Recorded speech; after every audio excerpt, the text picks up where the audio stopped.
I'm ready to do it, I can't be afraid now. Put me on the stage now, I'm ready to rage now. I feel like an animal stuck in a cage and I'm ready to break out.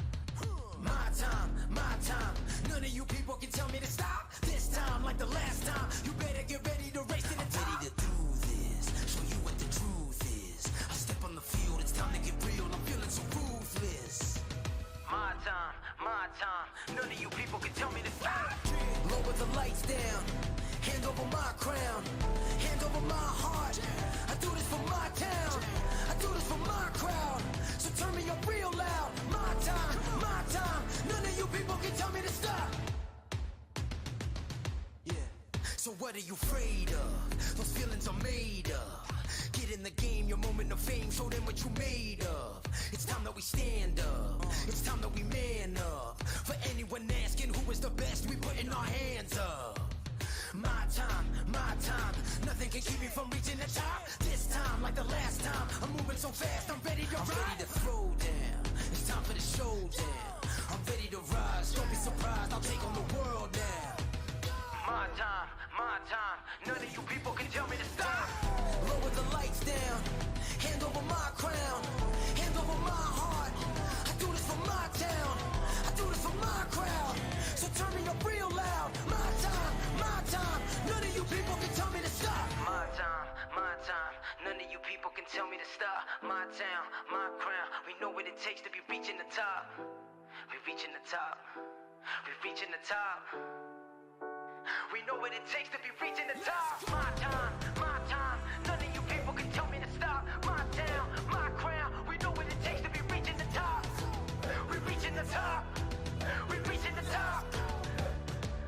We know what it takes to be reaching the top. Lower the lights down, hand over my crown, hand over my heart. I do this for my town, I do this for my crowd. So turn me up real loud. My time, none of you people can tell me to stop. Turning the track up, I'll never go back down. Hand over my heart, I do this for my town, I do this for my crowd. So turn me up real loud. My time, none of you people can tell me to stop.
Hello everyone, and welcome to round number 4 of the Porsche Esports Sprint Challenge. This time we head to the Circuit de la Sarthe to find out who will take the top step of the podium, and a decent chunk of cash in the pocket as well in the Porsche Esports Sprint Challenge. I am Connery Maddock. I'm joined by Paul Smith for this one as we prepare to go racing at Le Mans.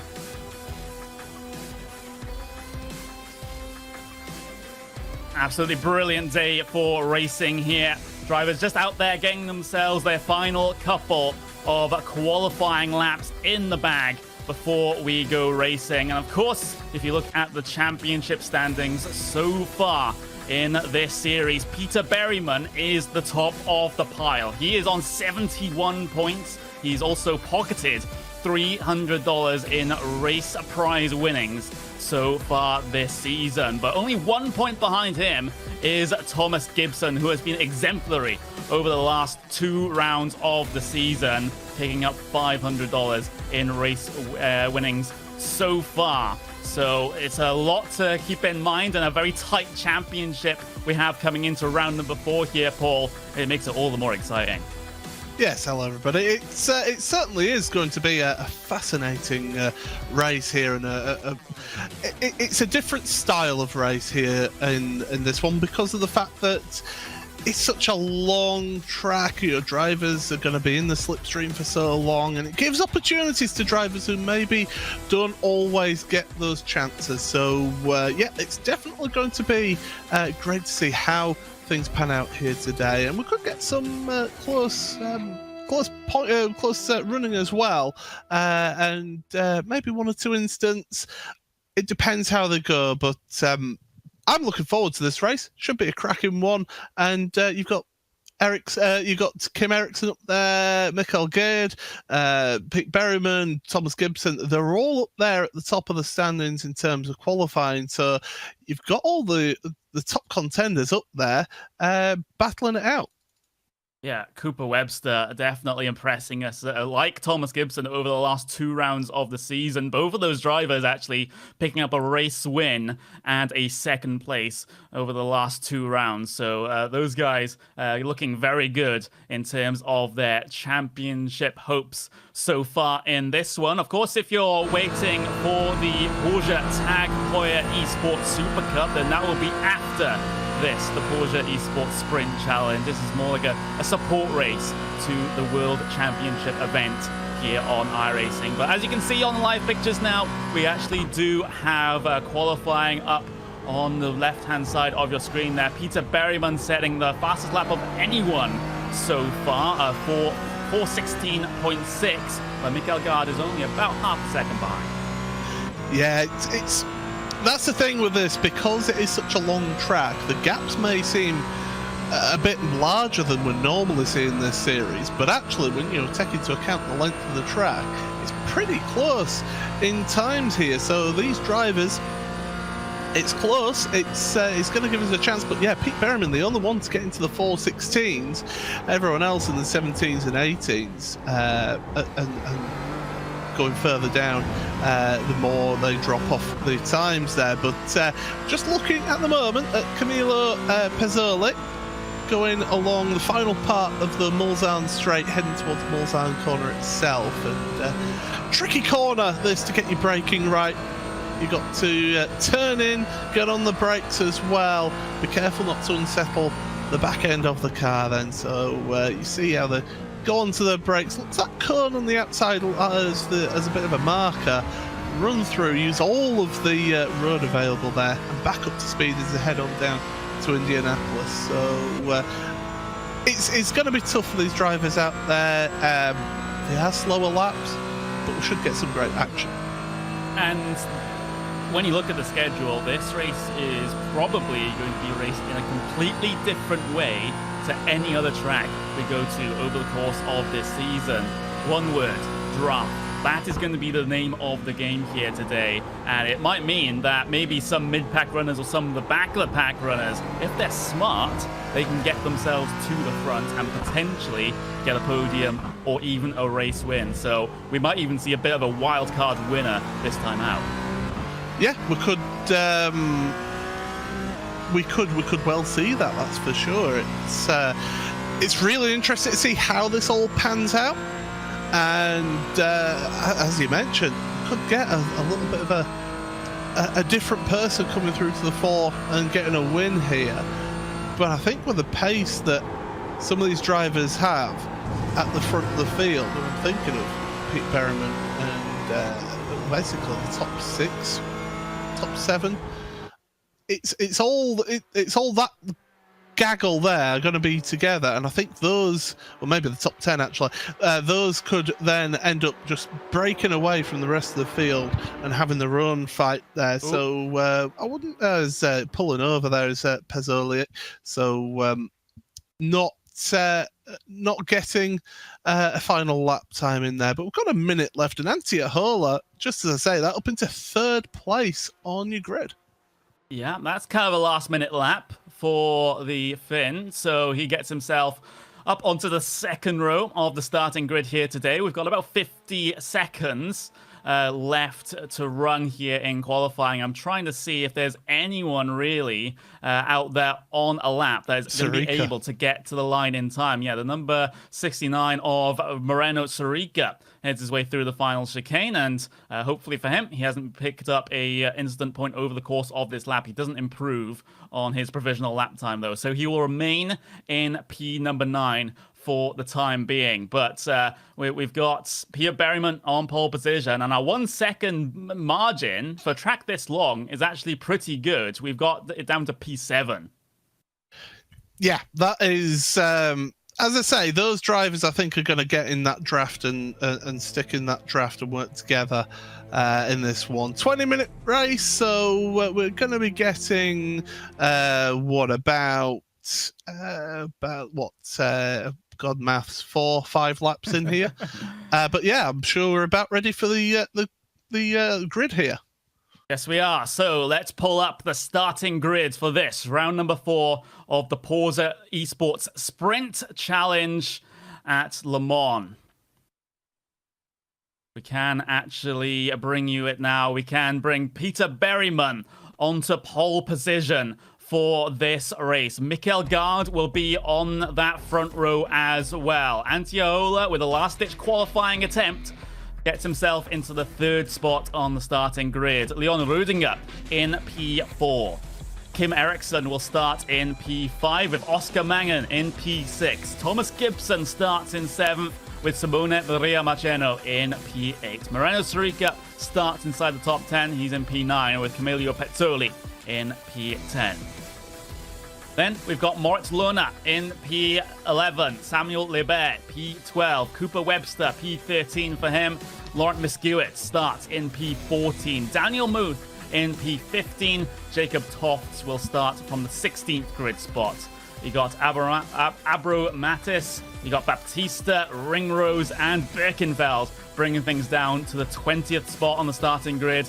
Costa, Provanzic, you got Handa, Ramalhoso bringing things down to P24. And then your drivers on the final couple of rows: Angeli, Porime, Blackstock, Lorena, Hoffman, and Clava will round out the 30 cars that will start the race here today. So as usual, it will be a standing start, a foreign concept here at the Circuit de la Sarthe, but we're just 10 seconds away from getting the green flag for 20 minutes of racing here in the support series to the Porsche Tag Heuer Esports Supercup. The red lights are on,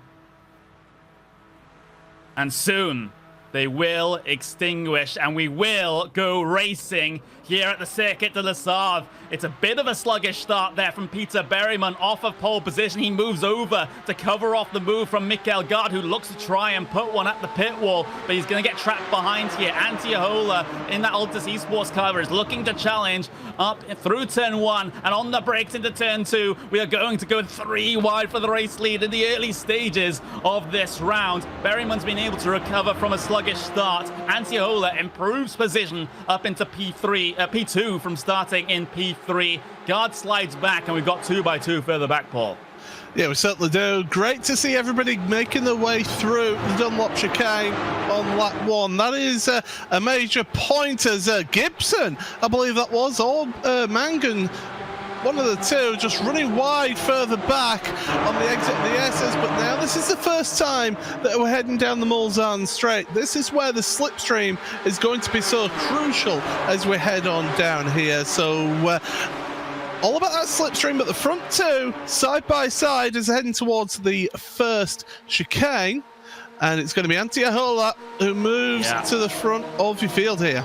Yeah, Ahola's got ahead up into P1. You can see him there, but there's a crash in the background down the Mulsanne Straight for the first time. It's claimed a victim, and that is the number 16 of Jacob Tofts that has found the barrier. There's more crashing in the chicane. It's Mulsanne chicane itself. With a couple of drivers spun around, but it seems like the very front of the field has gotten through relatively okay. You can see the separation that those incidents have caused now. We've got 3 wide further back in the pack. You can see that on your screen with Moritz Lohner in the middle. We're going to go 4 wide down the Mulsanne here. This is incredible stuff, and Lohner is going to come out on top. Was that 3 positions gained? But he's messed up. He's outbroke himself into the chicane, and there's a contact in the middle of the chicane as well. Cooper Webster punted out into the gravel, and he has to take a rather embarrassing rejoin. Oh, the rear spoiler actually fell off that car. There's more spins behind. Yeah, absolutely. So we'll get the replay of this now, and they were going a bit crazy trying to go 4 wide through there, and it almost paid off then, but didn't quite work out as they headed down into that second chicane there. A little bit too late on the brakes with the 20, then contact Webster around, ends up in the tyre barrier and losing that rear wing. That's it's going to affect him mainly through the Porsche curves and places like that, but down the straights it shouldn't be too bad, as we're still going 4 wide here. Why are we going 4 wide here, lads? Let's do it anyway. This is for positions just inside the top 20 here, as Lorena has just been able to scrape through, but they get into a tangle behind. Ringrose is in the wall, loses some wheels in the process as well. So he'll just have to try and limp that back onto the back to the pits with 3 wheels on the wagon. But we'll get to see the replay up on screen for you now. They'll come out from the trees, hopefully eventually, as we'll get that camera switched over. 2 instances of 4 wide and 2 instances of it going wrong, Paul. Well, we didn't see that one coming, did we? No, not at all. As they end up just getting into each other there. Door banging, and as soon as you start door banging, the middle car just bounces between one and then the other, and around they go. But at the front, Pete Berryman doing a good job up there, half a second between him and Ahola. But Ahola won't be too worried about that, really. He'll be wanting to stick in the slipstream here. Moritz Lohner apparently has had an incident. Further down, I was just seeing on my replay. That's Webster again, is it? Yeah. So the 50. No, it's Marciano. Yeah. So Simone Maria Marciano having an incident down at the Porsche curves. So race winner, round number 1, has not had the same luck as he had in that first race over the last couple. Let's just say that he gets cycled a little bit further back through this field, but across the line then, to complete lap number 1 of this race. We have about 4 more to go. based on what my timing screen is telling me. But I'll let you know if that gets marginal and if we'll have to go the one extra lap or not. But Peter Berryman leads from Ahola from guard at the moment. Those guys are covered, well, with the addition of Kim Eriksson, about 1.1 seconds. And everyone further back, hopefully, has calmed down a little bit more. But I say that, we still haven't got to the Mulsanne on this lap yet. Yeah, so that top six, they're all sort of starting to break away a little bit from Marina Sarica here in this battle. So that's all sort of breaking away at the front. I said that you'd end up with a bit of a pack, bit of a drafting pack, didn't I, earlier on? And these guys at the front are just working their way through in that pack then, in the slipstream, down the centre of the road. You may be wondering, why are they driving directly down the centre of the road? It's because it's a public road. It's got a crown in the road, and if you drive down the centre of the road, the actual gap between the bottom of your car and the road is less, and that's actually better for the aerodynamics, and that's why they can just go that little bit, 1, maybe 2 kilometres an hour faster down the straights. You might have heard a weird noise come out of my mouth. That was because Mikael Gard went very hot into the chicane there, and I was afraid he was going to run into the back of the man in second place at the moment, Antti Ahola. So the order is Berryman, Ahola, Gard, Eriksson in that train, but here comes Ahola to driver's left-hand side, getting himself to the pointy end of the field. So Ahola retakes the race lead here, but I get the feeling this is going to be a theme, going to be swapping back and forth over the course of the next couple of laps here, trying to figure out where you want to be at the start of the final lap or in the middle of the final lap, because you can just get passes done on the first part of the Mulsanne, and then you can get passes done on the run into Mulsanne corner and in the run into Indianapolis as well. So there's a lot of opportunities to swap around. So this is a big strategic game that these drivers are all playing, despite the lack of pit stops. Yeah, it's like being in a cycle race, isn't it, with the peloton, and you just got the guys at the front just swapping between themselves, getting that slipstream and that draft, and just swapping between themselves. So the man at the front at the moment, yes, you want to be at the front in a race, but in a slipstreaming race like this, that is not the best place to be. Second, maybe third, is the ideal places you want to be in a queue of cars. Yeah, man. So, Mikael Gard, third in line, has a bit of a run. Of course, he benefits from the double toe.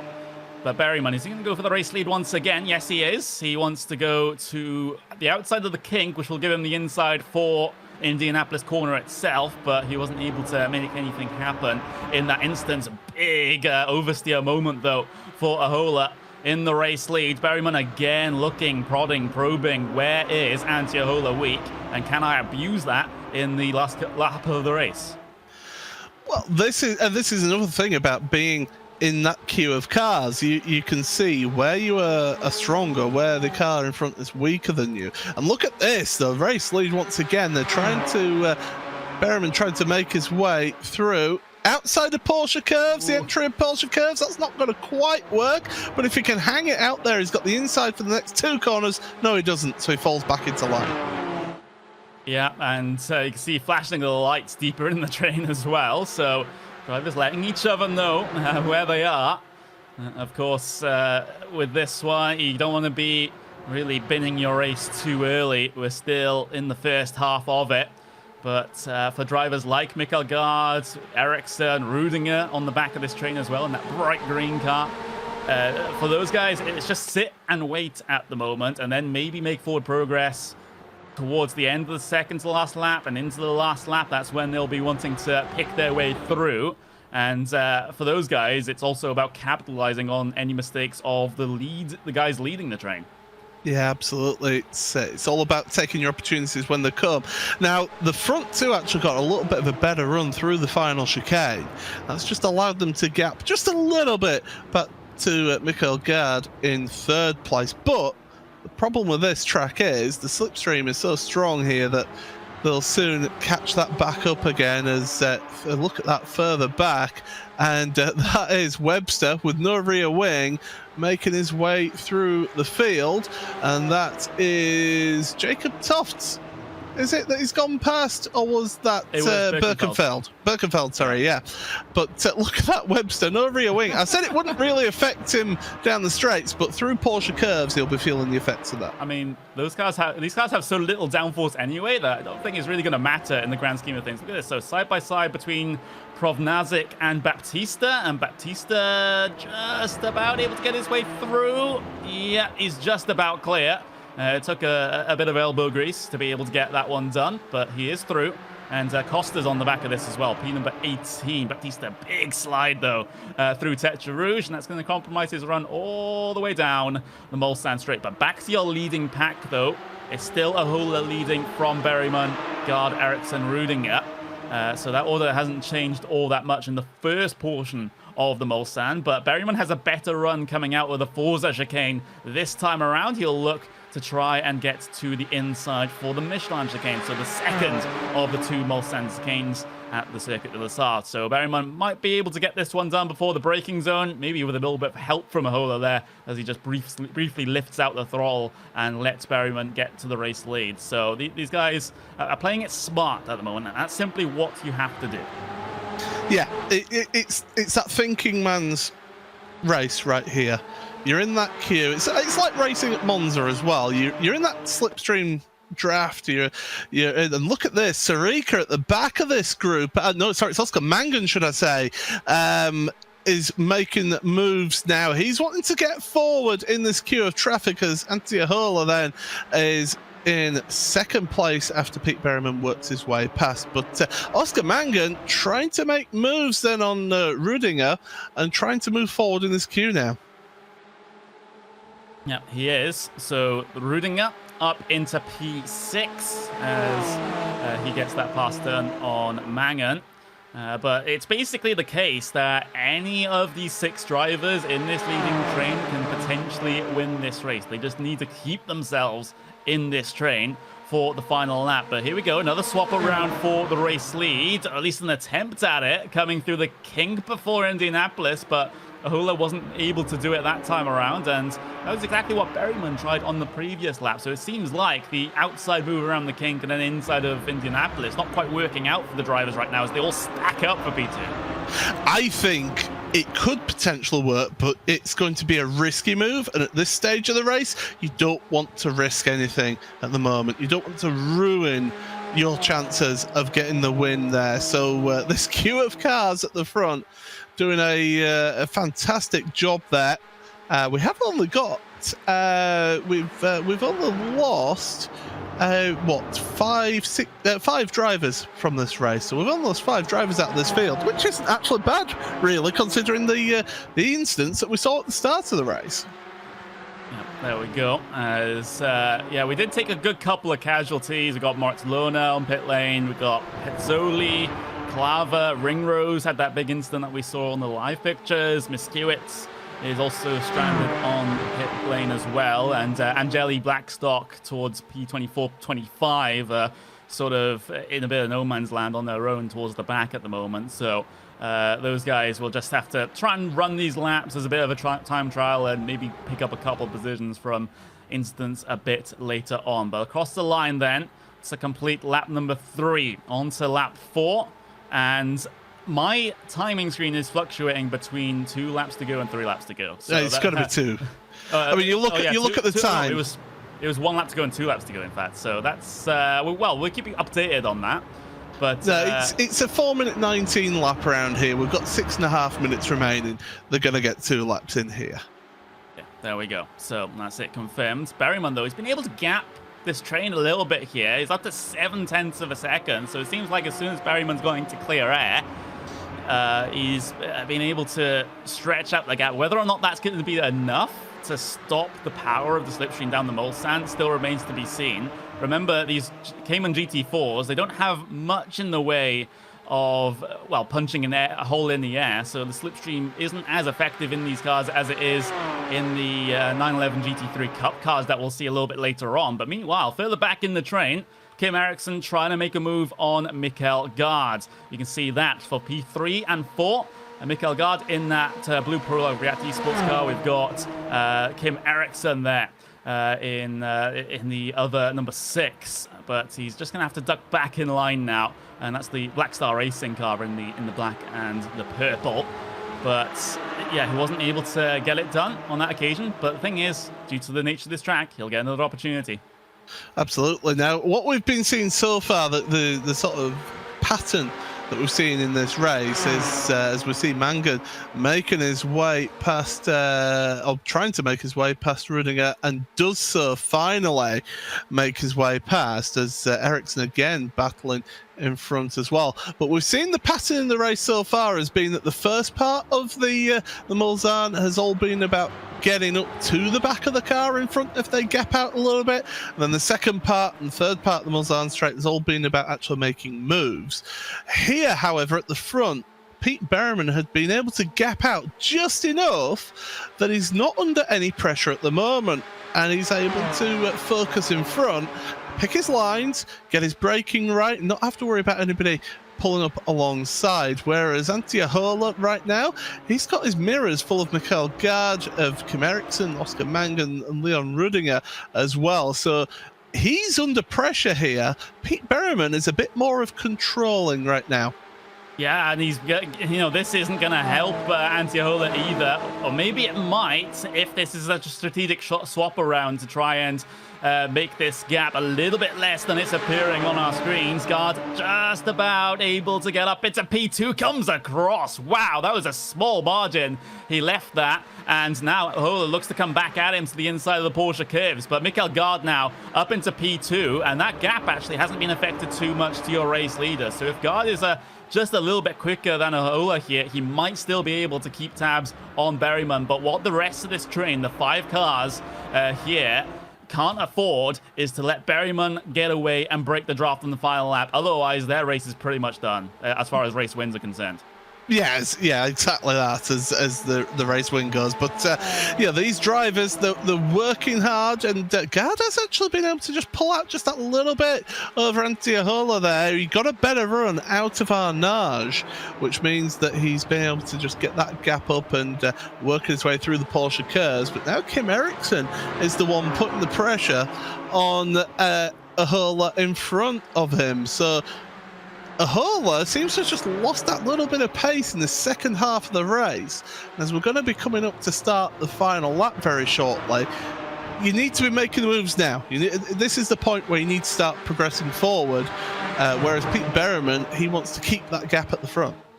Yeah, I was just trying to see if I could find a little bit of damage if Ahola grazed the wall at any point, but I don't see anything untowards on that number 882 at the moment. So it's seeming like he is struggling a little bit for pace to the latter portion of this race. But across the line, this will be the start of the final lap. Then we don't have enough time to get back around and get ourselves another lap in the books. So this is the final one. And it's going to be Berriman in the driving seat at the moment. He's been able to manage this gap. It's going to require a Herculean lap here for Mikael Gard to be able to do anything about this. Well, you look at that, it was 0.8 of a second in front at the start and finish line, and Gard now needs to hook up the first part of this and to get a brilliant run out of Tête Rouge. This is the most important corner for him right now. Get the run out of Tête Rouge down the start, down this first part of the Mulsanne straight. He's got himself lined up to be in the draft. I don't know whether he's quite close enough. He's about 6.5 tenths, but he is. Yeah, he is close naturally. So he's got that little bit of a draft. It's not going to be strong enough on this first part of the straight as Ericsson battling with Ahola behind as well. But he is gaining slightly. Yeah, and Gard goes hot into the first chicane as well. So now that gap is just under half a second. So when you consider it's 0.8 of a second at the start-finish line. Meanwhile, further back, I think they've just given up on the race win at this point, because now they're scrapping over the 3rd place on the podium. Remember, these are prize-giving positions here a little bit further back than the podium positions. Prizes are awarded down to 5th in terms of monetary prizes. Look at that. They almost trade paints on the way down the Mulsanne between Ericsson and Ahola. Battle of the late breakers then into the second of the Mulsanne's chicanes. They door each other through the middle of the corner. Ahola is pushed out wide. Mangan will pick up the position. And, well, that was going to be coming a long... Well, we saw that coming a long way off, considering how close they were actually coming down the Mulsanne. But go back to the race lead, because that gap has been gobbled up. Mikael Gard's in a position where he might just be able to make this one work. Goes to the outside towards Mulsanne corner. Forces Berryman to go defensive, but Berryman has done a good job at keeping Mikael Gard behind him. Berryman, now he has to be concerned about Indianapolis. This is the point. This is where you need to make it count, that slipstreaming. Remember that move to the outside of the King at Indianapolis that people were backing out of? Well, this is a time where you've just got to keep your foot in it and go for it. Simon Maria Marcheno has had an incident at the Mulsanne corner, but look at that. Get to the outside now. Yeah, he is. Can he make this one work? He's got a good run. It's the best run what we've seen into the King from anyone so far this race. Berryman moves over to block the inside line. Gard swinging out wide. Berryman's made a mistake on the apex of Indianapolis. He's out into the dirt and into the gravel. Mikael Gard to the race lead. But the thing is, this is not done just yet, because we've still got the draft on the way in towards the Porsche S's and coming into the final chicane for the final time in this event. So Berryman, a little bit of an error, a bit too hot into Indianapolis, and it's given away the race lead. But Gard, now he has to go from offense to defense here. So through the Porsche curves for the final time in this race, can Mikael Gard get it to the end, get it to the checkered flag? It looks like he has a pretty healthy gap, but he can't afford to have the same error that Peter Berryman just made. He needs to be clinical through these final couple of corners with all of that pressure behind him, because Berryman is really not giving up on this. Keeps it within the track boundaries, out of that court, out of the Porsche S's, and now it's a run into the final 2 chicanes. And Mikael Gard might have just got this one in the bag. Berryman's deep into the first chicane. Oh, Mikael Gard's made a mistake. They're side by side through the 4 chicanes. They door each other. They tangle. Mikael Gard will come out on top, though, a willy, because it's going to be a run to the line. Ericsson won't be able to best him. Gard takes it, but that's controversial. Well, we have to wait and see whether Gard has actually served a slowdown penalty for cutting across the final part of the chicane. He could have time added on to the final results yet. We have to wait and see, because Kim Ericsson could end up winning this one. Oh my God, drama at the end there. That was sensational stuff. He left the door open going into the final chicane there.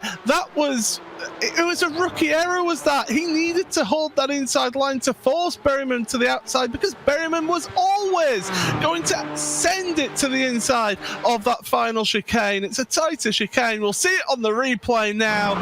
Through then, and a great onboard shot. This will give us a great shot. Look, he's going to the inside. He's always going to the inside, and bang! He was never going to slow down enough, and then contact between the two of them, between Gard and Berryman. And well, a little bit of retribution maybe, I don't know, but Berryman, I thought, was never going to make it without making contact with that one, but Gard as well should have blocked the move in the first place. Yeah, let's have a look. This is going to be a good view. Look at how deep Berryman sends it into there, and look at the move down the inside of the final chicane, pushes Gard out wide. Gard comes back on track. Not too happy about that, I have to say. That's going to be more malicious than perhaps it first looked. Ericsson wasn't able to best Gard to the line, but we actually have to wait until the final runners come across the line to actually confirm this, because if Gard does have a slowdown penalty that was not served coming up to the line, then that will be applied after everyone comes across the line, right? Unless I'm mistaken, Paul. Yeah, it's one. Provisional. This is provisional at the moment. We've still got one car out there on track finishing this race, so this could change yet. But provisionally, it is Gard who wins this one ahead of Kim Ericsson. But we have to wait for the final car to come across the line to give us those final positions. I did mention earlier on as well, whilst we were looking at that battle for the lead, you had Marciano had a spin down at Mulsanne corner, which sent him down the order. But yeah, this is we'll have to wait and see, and hopefully, I mean, it could be that Gard did end up serving a slowdown penalty, but yeah, we'll have to wait and see. Chris Blackstock's just come across the line here, and I'm not quite seeing that update, so it will be confirmed, at least for the moment, that Mikael Gard will be taking the race win. But of course, there's post-race. We'll have to see if there's any action being taken after the race there. But Mikael Gard wins by 1/10 of a second over Kim Eriksson. Oscar Mangen gets himself up into the third place spot. Rudinger in fourth, and Antje Höler actually grabs himself $100 for finishing in P5 there. Peter Berryman ends up coming across the line in sixth.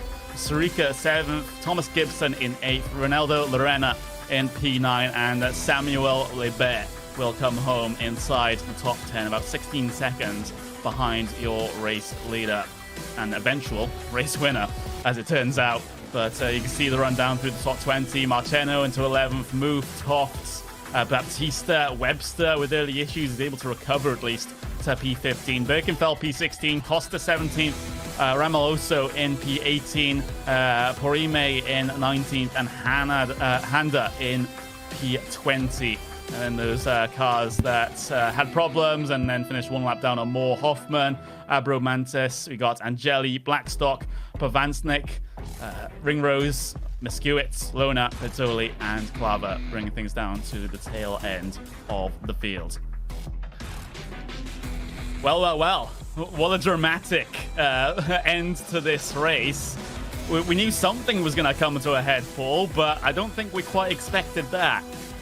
There's quite a bit of chatter going on between them as well. Yeah. So we have a replay, by the way, of Marciano coming up as well, the little incident that he had down at Mulsanne corner. I saw it in the background of the shot when we were looking at the leaders, and we'll have a look at this then. So it's down the inside, goes to 69, and just got clipped by Thomas Gibson. Just that little bit of a contact to the rear end, that's enough to push him round. And, well, there we go. I mean, this has been... they'll be talking about this one for quite a while, will the drivers in that one. And there'll be quite a few complaints going in there, I feel. Yeah, I think so as well. Well, it was pretty clean, pretty good racing up until that very last lap. The absolute send from Berryman, which is questionable with the iRacing Sporting Code, and then something that was also questionable with the iRacing Sporting Code was Mikael Gard's rejoin directly into the side of Berryman. So, in a way, both of those drivers have their own parts of the fall in that incident. At least if you ask me. Yeah, it's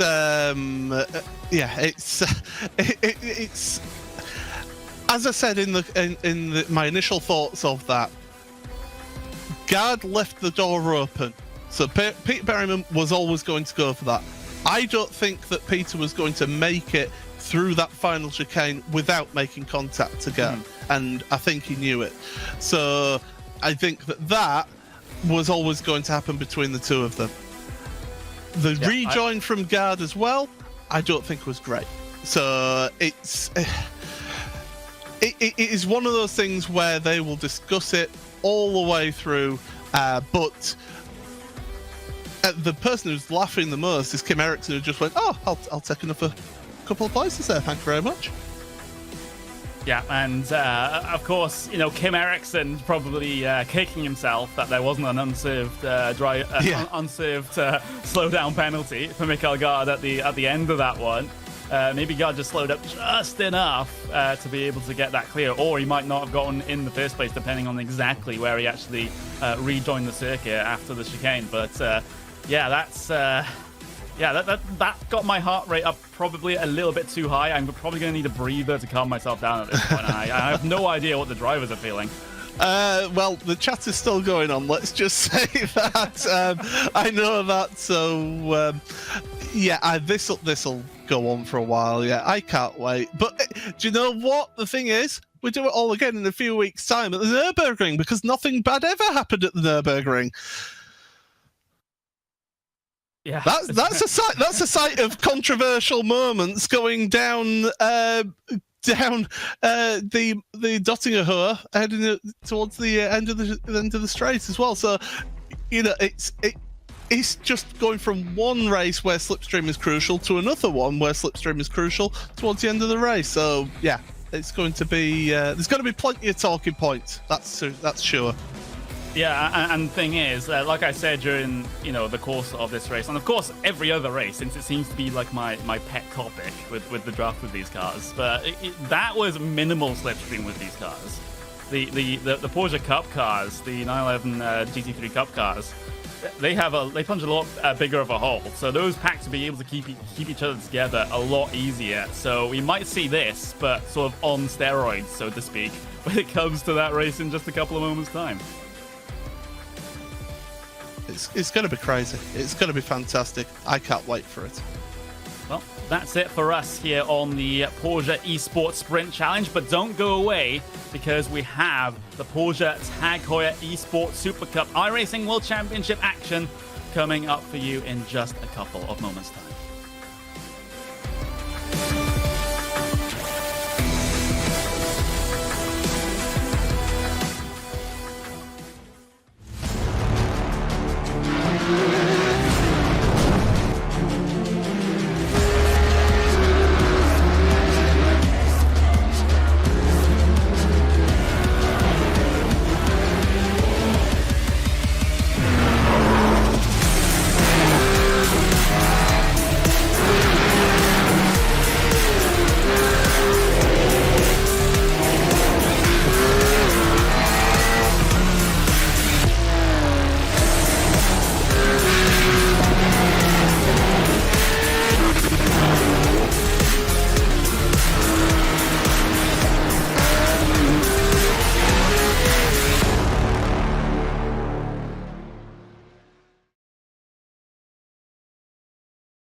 Yeah.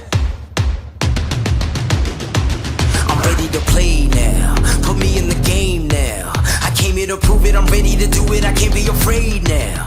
Put me on the stage now. I'm ready to rage now. I feel like an animal stuck in a cage and I'm ready to break out. My time, my time. None of you people can tell me to stop. This time, like the last time, you better get ready to race to the top. I'm ready to do this, show you what the truth is. I step on the field, it's time to get real. I'm feeling so ruthless. My time. None of you people can tell me to stop. Lower the lights down. Hand over my crown. Hand over my heart. I do this for my town. I do this for my crowd. So turn me up real loud. My time. None of you people can tell me to stop. Yeah. So what are you afraid of? Those feelings are made of. Get in the game, your moment of fame, show them what you made of. It's time that we stand up. It's time that we man up. For anyone asking who is the best, we putting our hands up. My time. Nothing can keep me from reaching the top. This time, like the last time, I'm moving so fast, I'm ready to ride. I'm ready to throw down. It's time for the showdown. I'm ready to rise. Don't be surprised, I'll take on the world now. My time. None of you people can tell me to stop. Lower the lights down. Hand over my crown. Hand over my heart. I do this for my town. I do this for my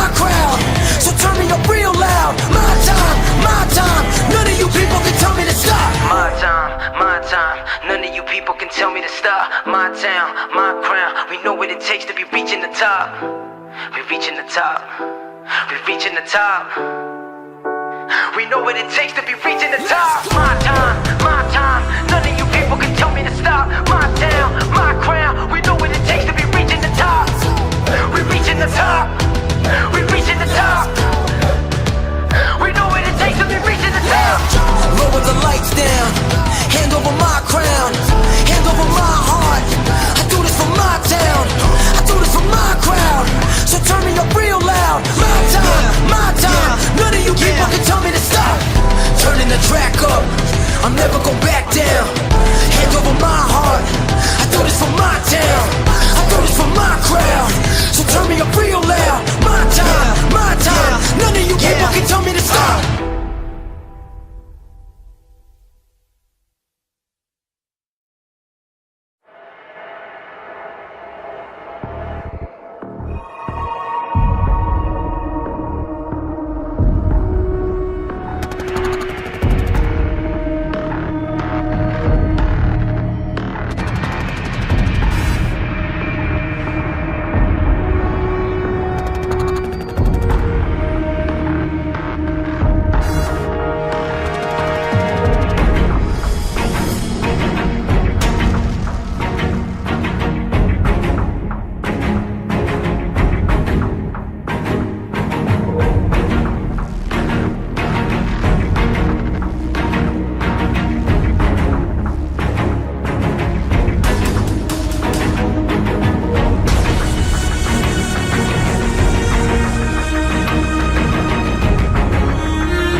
flag drops. Away we go from the start of this final feature race in the Porsche Esports Supercup. Brilliant launch.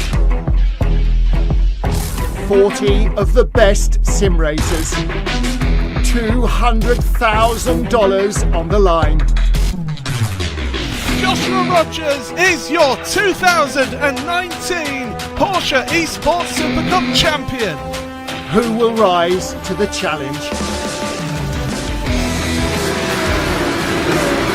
This is the most competitive and sought-after season in iRacing World Championship history. This is where legends are made. This is the Porsche Heuer Esports Supercup.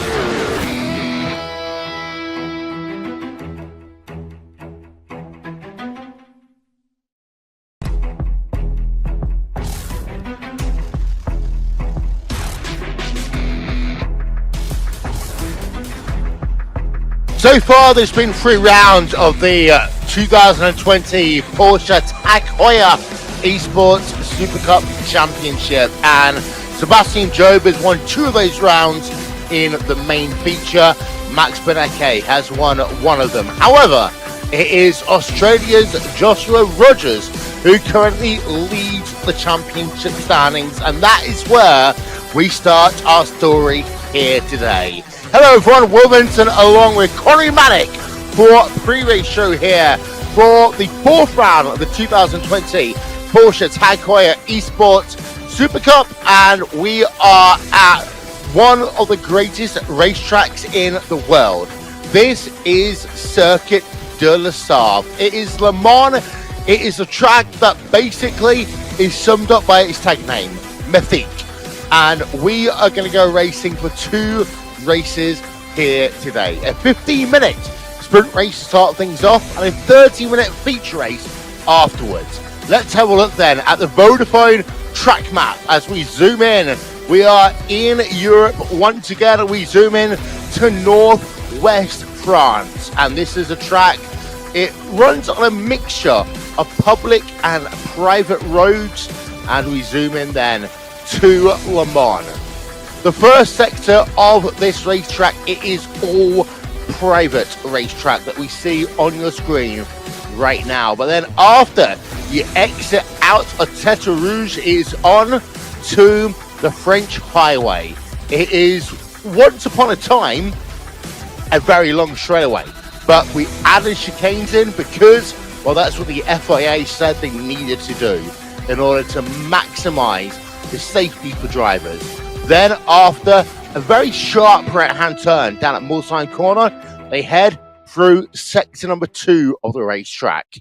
Then it's that run down to Indianapolis, and after that, it is the Porsche curves that come up next as we run into the final part of the lap.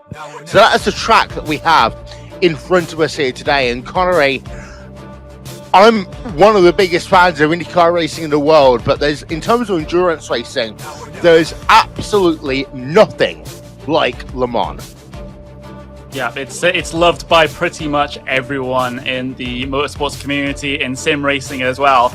It is a pretty fun track to drive, and on occasions like this can actually provide some frantic racing. And I'll say that because if any of the viewers saw the previous support race that was just on the air about 15 to 20 minutes ago, you'll know that we had a very dramatic finish to that race due to the draft being able to keep these packs together and give drivers many chances over the course of the lap to try and improve position. So this is going to be a very strategic race from everyone out there here today. And like I said at the start of the sprint challenge, we might even see a driver from the mid-pack or towards the rear actually find themselves the right set of circumstances to climb up the field using the slipstream and get themselves a good finishing position. So we'll just have to wait and see exactly what happens there. So we are 7 minutes away from the green flag for the first of our 2 races here today.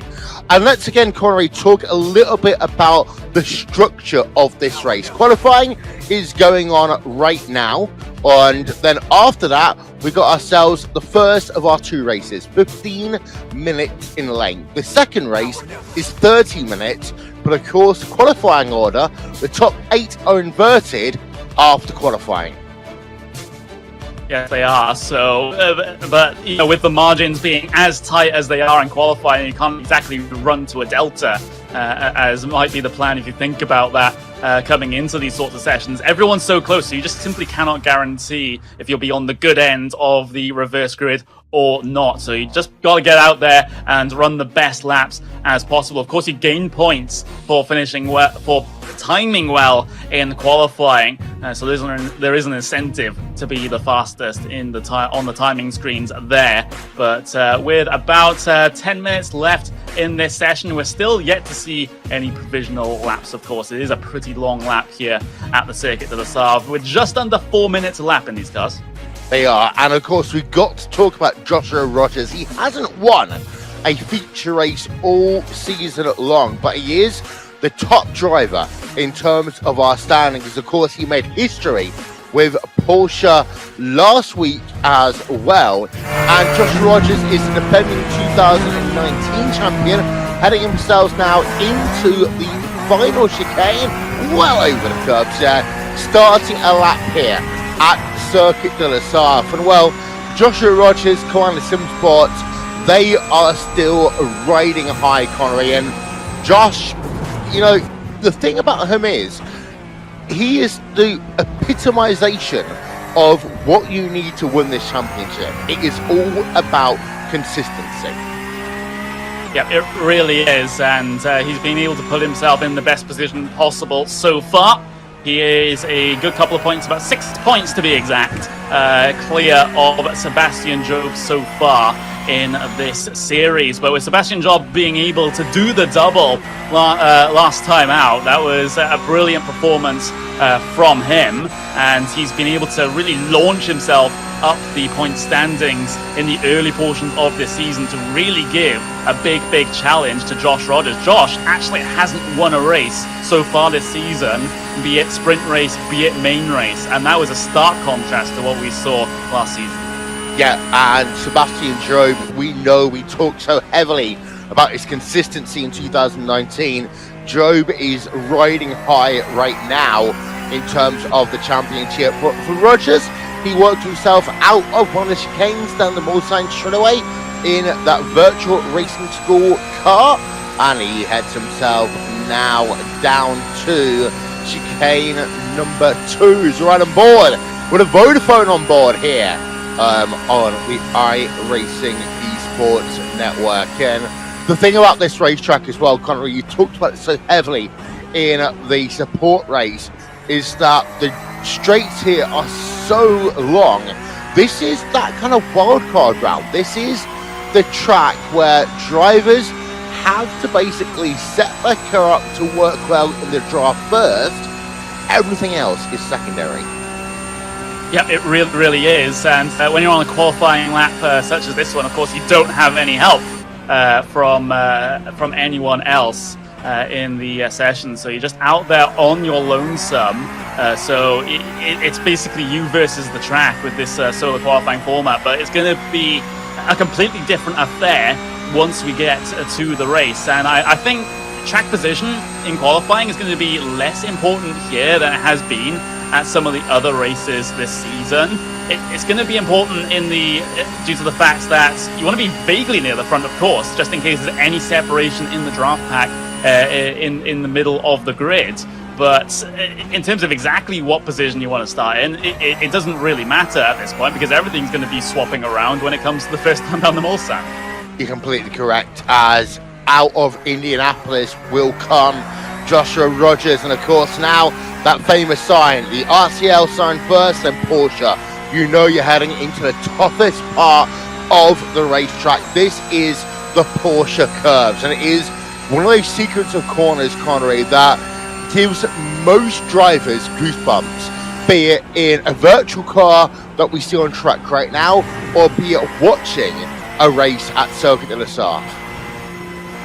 Yeah, man, it's a brilliant portion of the track to drive as well, no matter if it's in these Porsche 911 GT3 Cup cars or if it's in an open wheel machine or whatever. It's still an absolutely enthralling piece of circuit to just really thread the needle through these apexes, you have to be careful of the walls as well, sometimes, especially coming through the middle of the Porsche curves, because I've seen so many drivers scrape the wall there and then do a little bit of aerodynamic damage, and then that is going to be all she wrote as far as this track is concerned, because of the amount of time that you're on throttle. But through the final 2 chicanes and across the line, that is a lap of the Circuit de la Sarthe. Yeah, thanks very much there. That was Joshua Rodgers doing a lap. That was his qualifying lap, his first qualifying lap here at Circuit de la Sarthe. And of course, this is a race which lives in its infamy for just how hard it is in terms of cars and drivers. And of course, Connery, we're talking 50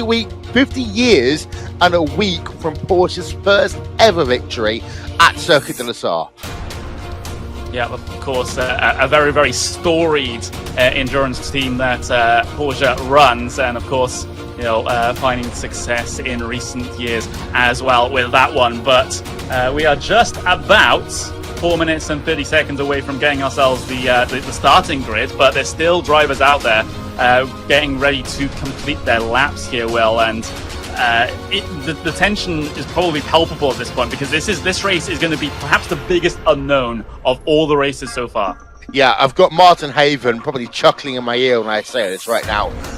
When I said that, unfortunately, we've only got certain camera angles that we can show you during qualifying, but there's a look at the Porsche curves, and we are going to head ourselves over to our commentary team in just a moment. But before we do that, Connery, final thoughts, because it's been a strange start to the season so far. We've got different winners. We're going to actually show you the championship standings as they are right now, with Joshua Rodgers leading from Sebastian Joe, Tommy Erskine in third, Max Benecke in fourth, Alejandro Sanchez in fifth.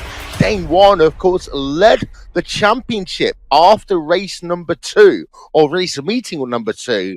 But the only thing that I can really say about this series is, well, we see on the other side, because anything can happen. Yeah, Dane Warren being that far down, especially after leading the championship at one point, was due to a very, very poor showing last time out at Donington. So he's really fallen down the order in that one. But Josh Rodgers, consistent as ever, leads the championship at the moment. But that can very much all change by the time this race is done. Indeed. And with that, let's hand it over to your commentary team for the first of our 2 race events here today. It's 15 minutes running at Circuit de la Sarthe from the northwest of France and the French countryside, etc. et al. But it's my honour to say hello again to Paul Smith and, first of all, Martin Haven. Thank you, Will. Thank you, everybody. Welcome to our coverage from the Circuit de la Sarthe of this 4th race weekend of the 2020 Porsche Tag Heuer Esports Supercup by iRacing. I'm Martin Haven. Paul Smith joining me on commentary at one of the world's greatest racetracks. If you ask anybody on any road in almost any country to name a racetrack, they will come up with Monaco, Indianapolis and Le Mans. And of them, in my opinion, Le Mans is definitely the toughest. Since 1923, they have been racing here, proving cars, proving technology, and that is exactly what will still be going on. Paul, from our support race, we know that we're in for 2 barnstorming races today. Barnstorming is certainly the word to use there. Yeah, it's going to be all about that slipstream. People will want to make moves quick, but they won't want to get to the front too quick. You'll have drivers not wanting to be at the front at the start of the race, but come the end of the race, they all want to be in that one spot. So we saw that in the support race. We saw a bit of drama there at the end, and a bit of controversy. Certainly, that was controversial. That at the end of the support race, but yeah, these drivers they'll be going for it, absolutely hammer and tongs. Well, it's a fantastic track. To give them a mere 15 minutes for a race really seems a little bit on the tight side. So race 1, the sprint race, 15 minutes, race 2, 30 minutes. Josh Rodgers, our points leader, looking for his first win of the season, which seems remarkable. He's been out of the top 5 twice this year. But Sebastian Job, who's only 6 points behind him, has 3 race wins under his belt already. But he's had 2 major non-scores. And that's the difference between the two of them. They've both had 2 big failures in Barcelona, but it was Sebastian Job with 3 wins. Josh Rodgers more consistently towards the top, who's just half a dozen points in front. Tommy Østgaard lying in 3rd place in the standings, also winless. We've had 3 different winners this season, 3 for Sebastian Job, 2 for Max Benecke, and 1 win, the season opening sprint race in Zandvoort for Graham Carroll. Carroll now finds himself down the order in 10th position in the points, having led after the first race, so he could really do with another score. He was on the podium both races in Zandvoort, hasn't been in the top 20 since then, apart from the last race in Donington Park, and there's no points for 17th. So he needs to get some more results together. And for everybody else, well, let's take a look at how they ended up after qualifying. Sindre Setsaas again very quick indeed, sharing the front row with Kevin Ellis, Alejandro Sanchez and Ricardo Castro-Ledo on row 2. Patrick Holtzman was very quick, was leading qualifying, but he's obviously been bounced out onto row 3 with Dane Warren. And behind them, Sebastian Job and Josh Rodgers, row 4 of the grid. The fastest guys at the end of the session will start 7th and 8th, ahead of Jamie Fluke and Josh Anderson. Max Benecke, row 6. That's not too far away on this long circuit. In fact, if you're in the top 15, then the chances are you can slipstream your way up the race. Don't forget that the long straights here will really help these cars. They punch a big hole in the air, and that means that you can use a multi-car slipstream. Think of small capacity motorcycle racing, and that's where you go. All the way down the grid then, Jeff Giassi a long way back. That's a shame for him. Row 13 of the grid. Who else? Jack Sedgwick, very disappointed. Alexei Usiakala, long way back down the order. So there are a few surprises in the lower reaches of the grid. Well, that is the famous restaurant on the Ligne Droite des Unaudières. Used to be a French restaurant, now a Chinese restaurant. A very good place to go and stand and watch cars coming past you at over 250 miles an hour. This track has so much going for it, not least of which is it produces phenomenal racing.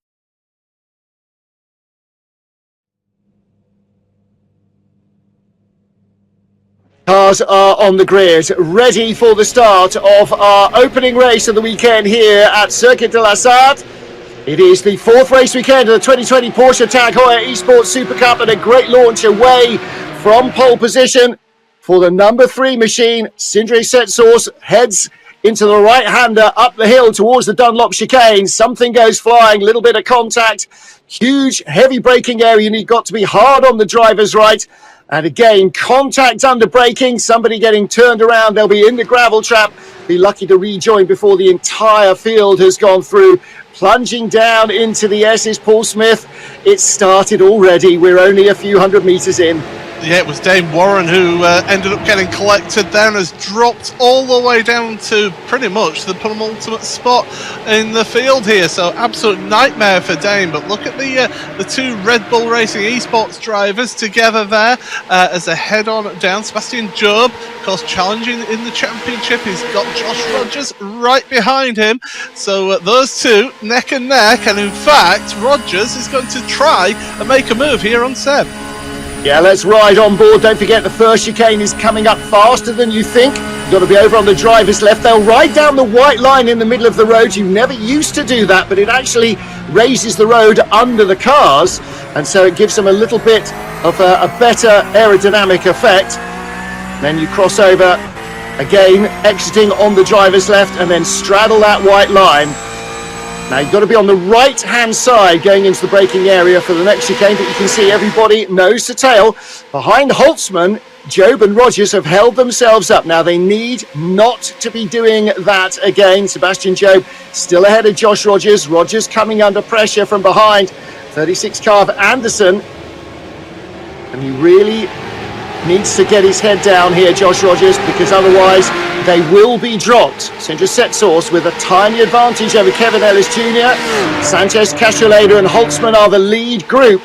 And that gap, 2 or 3 car lengths back to Sebastian Job, must not be allowed to grow by the Red Bull driver of car number 22. He's got to ignore Rodgers for now. There'll be plenty of time to deal with him on the final lap. Looks as though... Go ahead, Paul.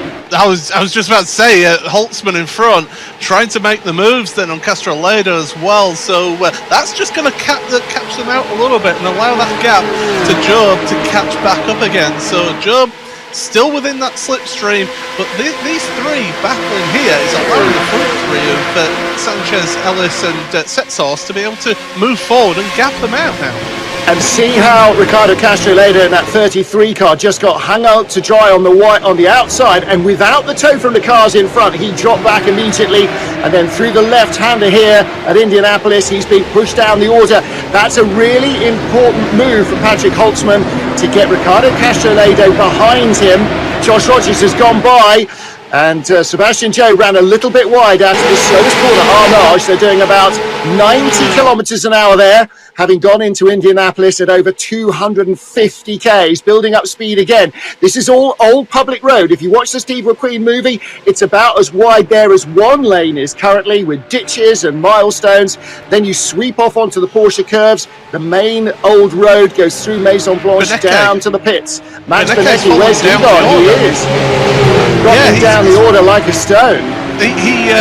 He's had an incident with another car, and I think it was Joshua Anderson. I'm not sure. I'm just looking at our timing screen, but something certainly did happen to Benecke that's dropped him down the order a little bit at Porsche curves. So drama happening further down in that sort of top 10 area. But Sebastian Job has been absolutely swallowed up here in this order, and he was getting close to losing out and dropping multiple positions after that move from Josh. Yeah, really important not to get flustered. Jamie Fluke is behind him, but not too close behind him. Leader Sindra Setsource, the red and white and orange car. And then Kevin Ellis Jr. and Alejandro Sanchez. Sanchez looking to try and make a move, didn't get it done into the Dunlop chicane. Then a little gap back to Patrick Holtzman. It's just over a second. And so that will give him a little bit of slipstream through from the cars in front. Somebody else getting turned around further back. There are all sorts of dramas. Yeah, Rodgers has actually made a pass on Castroleda as well. So moving forward is Joshua, and moving forward rather fast. He's in a hurry here. He doesn't want to let the leaders get away. No, he really doesn't. The other thing, of course, not only does this race count for points, but it also sets the grid for the main race as well. And so he is still looking for a win this season in this Porsche Heuer Esports Supercup.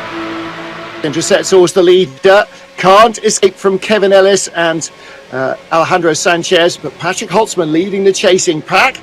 There is second and third, the leader car number 3 sliding around. Patrick Holtzman closing in fourth. The gap is coming down, so those 3 cars are giving away a big tow. Holtzman and Rodgers right underneath the number 27 Red Bull car's rear wing. There is Josh Rodgers, but I'm afraid Sebastian Job either incurred a little bit of damage which is slowing him down, or has not got the setup right, because he can't benefit from the tow. Look, he is dropping back in 22, and everybody who comes up behind him seems to have a bit more pace. Ricardo Castroledo's back behind him now. 33 car, Ricardo Castroleda, we're on board. Here's the Vodafone on board, and right in front of us is Sebastian Job.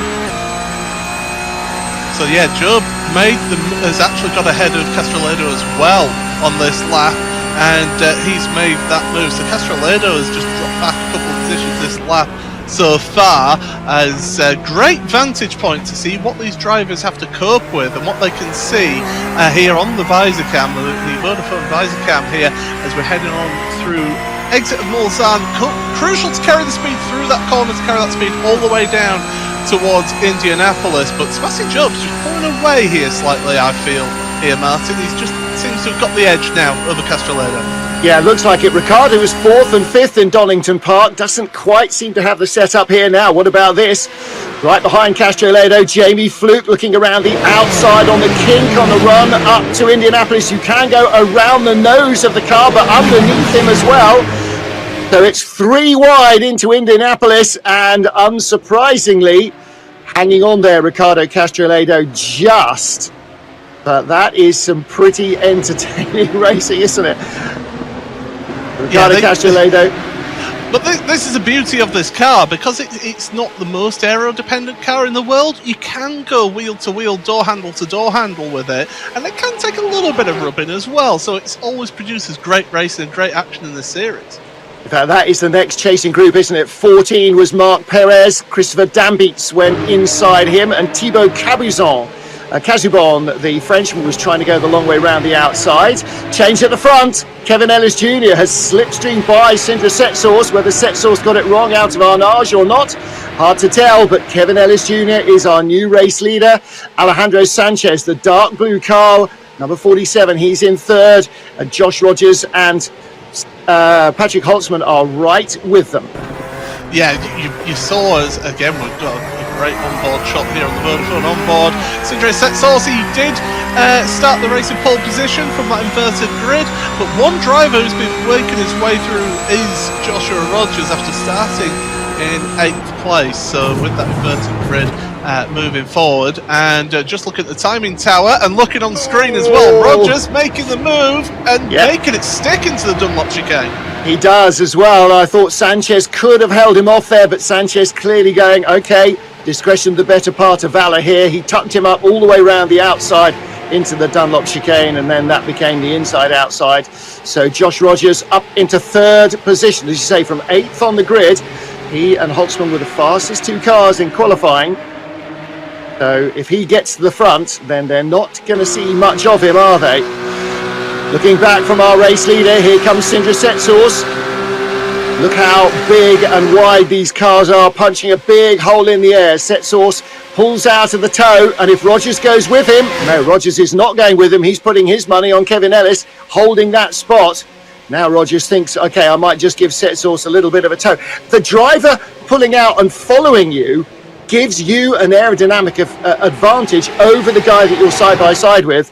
So Rodgers didn't really back either horse in that race, but Sindra Setsource had enough to draft himself back into the lead. So this is lap 2 of what we anticipate being a 4-lap race. Further back, Sebastian Job, has he got by Patrick Holtzman? Yes, he has, briefly. So 22 Job ahead. We're looking from 27 Patrick Holtzman. That is Sebastian Job. This is where business is picking up now. This is where these drivers are now. It's at the stall as in front of this lot. Look at that, that's Setsource. He's had a little bit of an issue in that second chicane with Ellis Jr. And this is all really concertinaed this pack up now. Sindra Setsource just outbraked himself, plain and simple, got in too hot, couldn't make the second part of the corner, all over the dirt, and that slowed him down. And now Josh Rodgers going for the lead from Kevin Ellis Jr. He's got the line into Mulsanne corner, through he goes, and watch Sanchez, 47 car on the inside, he's going to go through for second if he gets a good exit here. Kevin Ellis just keeping it out to the gravel trap. Sanchez could have leaned on him a little, but that might have incurred a penalty. So Alejandro Sanchez back up in 3rd, but Sebastian Job right behind him and Patrick Holtzman. Sindra Setsource down to 6th ahead of Ricardo Castrolado. Then a gap back to Jamie Fluke that's about 2 seconds. There, you can see it. But look, 2 wide. And which cue do you go with? On the inside goes Sebastian Job. I think that might not pay off for him. Down into Indianapolis, the outside line often is the best. But he's on the inside now, down to Arnage. Will he jump Kevin Ellis? Oh my goodness, lunge for the lead from Kevin Ellis. Thumps Josh Rodgers up in the air. Around goes. That's Holtzman. Yeah, 27 was Holtzman. Well, Holtzman was sitting in the middle of the road, so Beneke looks like he couldn't avoid him. That's really bad news for both of those guys. Yeah, so as we saw then, it was a huge lunge from Ellis Jr. to try and get that position back. Arnage, it's a lot slower is that corner than you ever imagined it to be in the car, and I think he just went a little bit too hot in there, and was basically guaranteeing the scene of an accident right there. I think he arrived at the scene of the accident a little quicker than he anticipated. Yes. I think you're absolutely right. The problem for him really is bouncing Josh Rodgers way out of the lead and almost into the tyre wall. So I think he might end up with a bit of a problem post-race. So it is Kevin Ellis Jr. and Alejandro Sanchez 1-2. Sebastian Job, Red Bull car in third ahead of Sindri Setsos, our pole sitter for this sprint race. And they are just about to start what will be the final lap. They're lapping right on the 4-minute mark. 3:59 for the very quickest, 4 minutes for those there or thereabouts. So this will be the last one of this sprint race. And Kevin Ellis Jr. with the lead, the least envied place to be, beginning the last lap, because you will give away such a tow and nobody is so far back they can't benefit. Sanchez and Job sweep down into the Estudiantes-la-Chapelle. Josh Rodgers still in fourth, could end up with a podium here, could end up with a win here. I mean, we've seen crazier things 20 minutes ago. Yes. I think we proved that at the end 20 minutes ago, absolutely. Don't have to go very far back in history, do we? No, absolutely not. As down then. One thing that may be affecting Kevin Ellis Jr. here is a little bit of damage from that contact with Joshua Rodgers, and that could affect him top speed wise. So he could be a little bit of a sitting duck here. Sanchez and Job looking to make the move into the first of these chicanes. And Job is the key here. It's who he backs. He's not got enough speed to go by both of them, and Sanchez didn't look like he had quite enough of a run on Kevin Ellis Jr. in the 98 car. Josh Rodgers is right there, and this is the other problem for Sebastian Job, is that Job doesn't want Rodgers to get by him almost as much as he does want to get by the others. Don't forget, 6 points between them. So right now, what would be the difference? Third, as they go 3 wide, third gives you 20 points, fourth gives you 18, so that would only close the gap 2 points. So he needs to make a move. Sanchez hits the front. First chicane, is that too early? Or can he hang on ahead of Kevin? Yes, it is, obviously, but can he hang on ahead of Kevin Ellis? We ride on board with Ellis, Job and Rodgers behind us, and Setsos in that lead group as well. Still Jamie Fluke leading the peloton. He's now in fifth as the leaders go side by side. Go right, go right, go right. Outside becomes inside into Mulsanne corner. Just be brave. And Sanchez is the brave one, and so is Josh Rodgers. Goes by Sebastian Job. What was Job doing? Pulling out of that inside channel there. That was absolutely tailor-made for him to move up to second. Instead, he goes back to fourth. It was a bit of a squeeze from Sanchez that forced him really into that decision, but he's getting the draft here, and look at this, side by side. Rodgers trying to make it 3 wide down the middle. That doesn't work there, Josh, but he's making it work, that's for sure. Well, he'll get a side tow off both cars. He will get hoovered up through the middle, and that's exactly what happened. Josh Rodgers saw the gap was just big enough. I don't need those wing mirrors anymore anyway, so if they make contact, that's fine. That was absolutely impeccable stuff. That's real class from Josh Rodgers to use that gap and to get that weight of the 2 cars and not be bobbled around by it. We'll see a lot of that on the Dottinger Heuer at the Nordschleife next time out. But Josh Rodgers slingshotting by both of them. And Sebastian Job has missed the boat. He missed the opportunity at Mulsanne corner, and he's just let Josh Rodgers go away from him. He has. You see Rodgers then run board on the visor cam again, the Vodafone visor cam from Alessandro Sanchez. Don't write this one out yet, though. This could get interesting into the final chicane, but Job has made it up into third place here. Well, he had to get by Kevin Ellis Jr. to give away as few points as possible. It's still another 5 points advantage at the moment for Josh Rodgers. Out of the final flick-flack of the Porsche curves, past all the hospitality units on the driver's right, and then hard on the brakes for the Ford chicane, named after Henry Ford when it was introduced after the 1966 run. And Josh Rodgers with a big problem. Now, we didn't see, did you see that there was a penalty for him? Victory will go to Alejandro Sanchez, and Sebastian Job gifted second, and that is huge because that is now the points lead ahead of Josh Rodgers. Did he run out of fuel? I don't know, but Josh Rodgers is dropping down the order and looks as though he will make it in the points. Oh, hang on a minute. Oh, we have still got time on the clock, so this is the last lap. There are a lot of drivers on fuel. There's a lot of drivers in pit road at the moment. We didn't expect it to go this extra lap here. This is sensational. Well, we didn't expect this when we started, did we, Martin? There were seconds on the clock, and that's part of the problem of such a slipstreaming race. 2 cars together are faster than one, and everybody in the tow saves a tiny bit of fuel. It may be a thimbleful, but are these guys going to make it then? If all the others were on bingo fuel at the end of the lap, surely these guys don't have one extra lap unless they were just clever. 47 slowing down. Sanchez. Alejandro Sanchez, Jamie Fluke. Who's going to win it? Who is the top stopper? Max Benecki? Well, the top spotter is actually Mitchell de Jong. Mitchell de Jong is the top driver here. Right. This is incredible. The problem is they have to. And somebody else slowing down right in the background as well.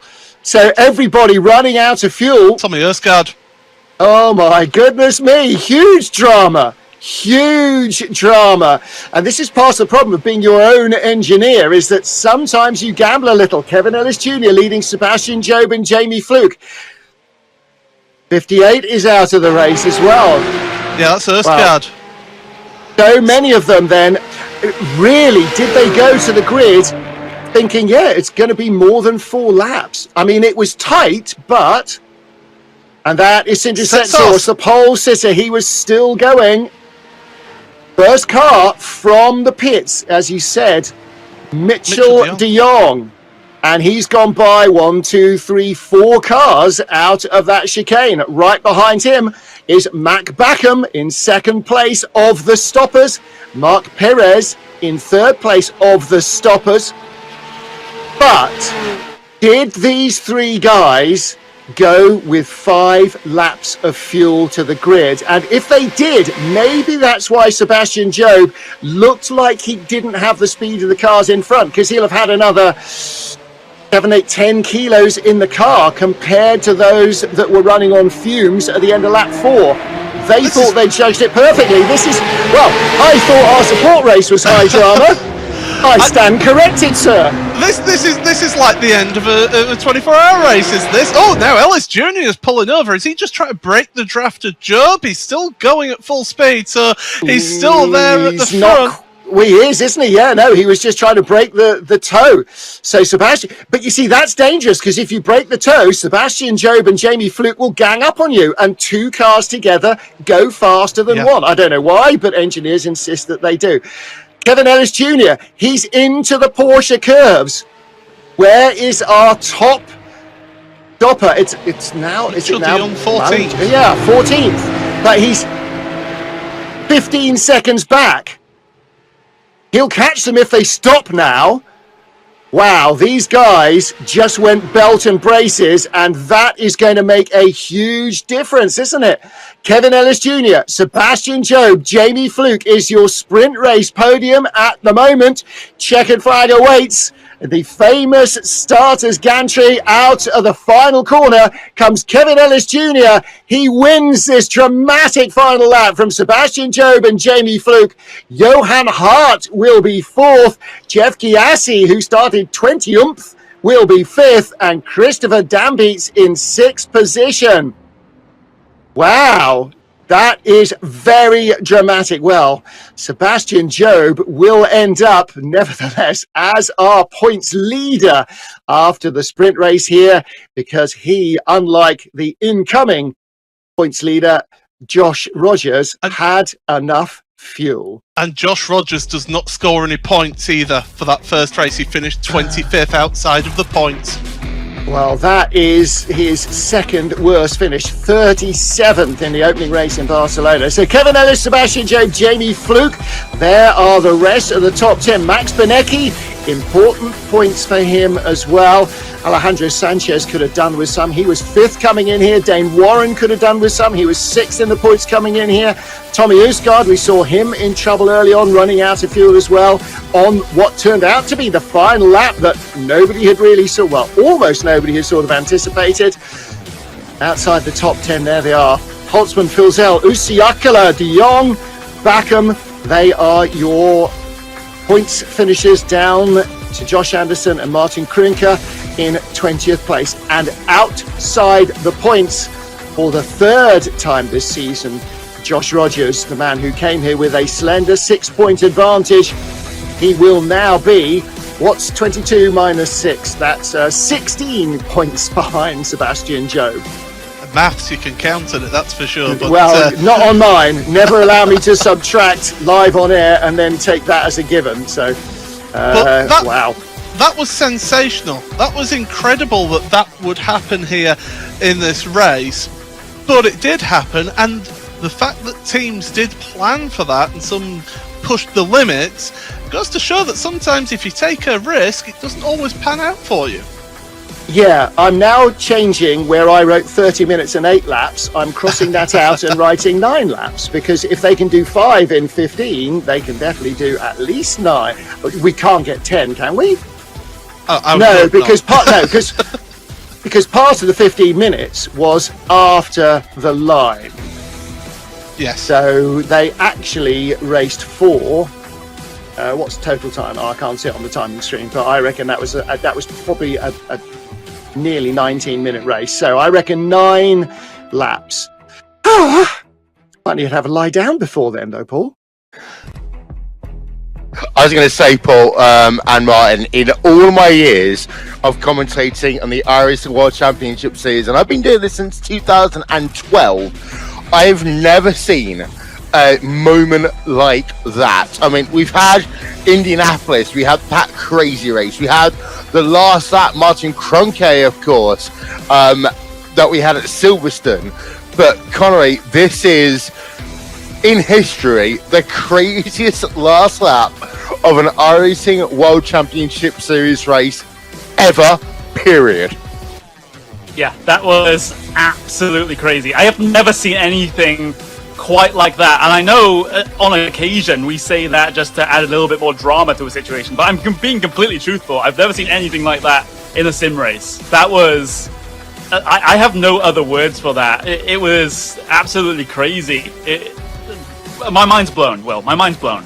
Same. I think we all need to take a long lay down after that one. But the situation is, in terms of championship leaders, it is now Sebastian Job. And of course, Joshua Rodgers. I was literally writing something down, Connery, for this kind of ad-lib in between race 1 and race 2, talking about the fact that Joshua Rodgers was going to finally win a race. And of course, he didn't. He's outside of the points. And now it's Sebastian Job who's once again your points leader. Yeah, that's just crazy. And Kevin Ellis Jr. as well, being able to be the fastest driver with enough fuel to get to the checkered flag to pick up a sprint race win as well.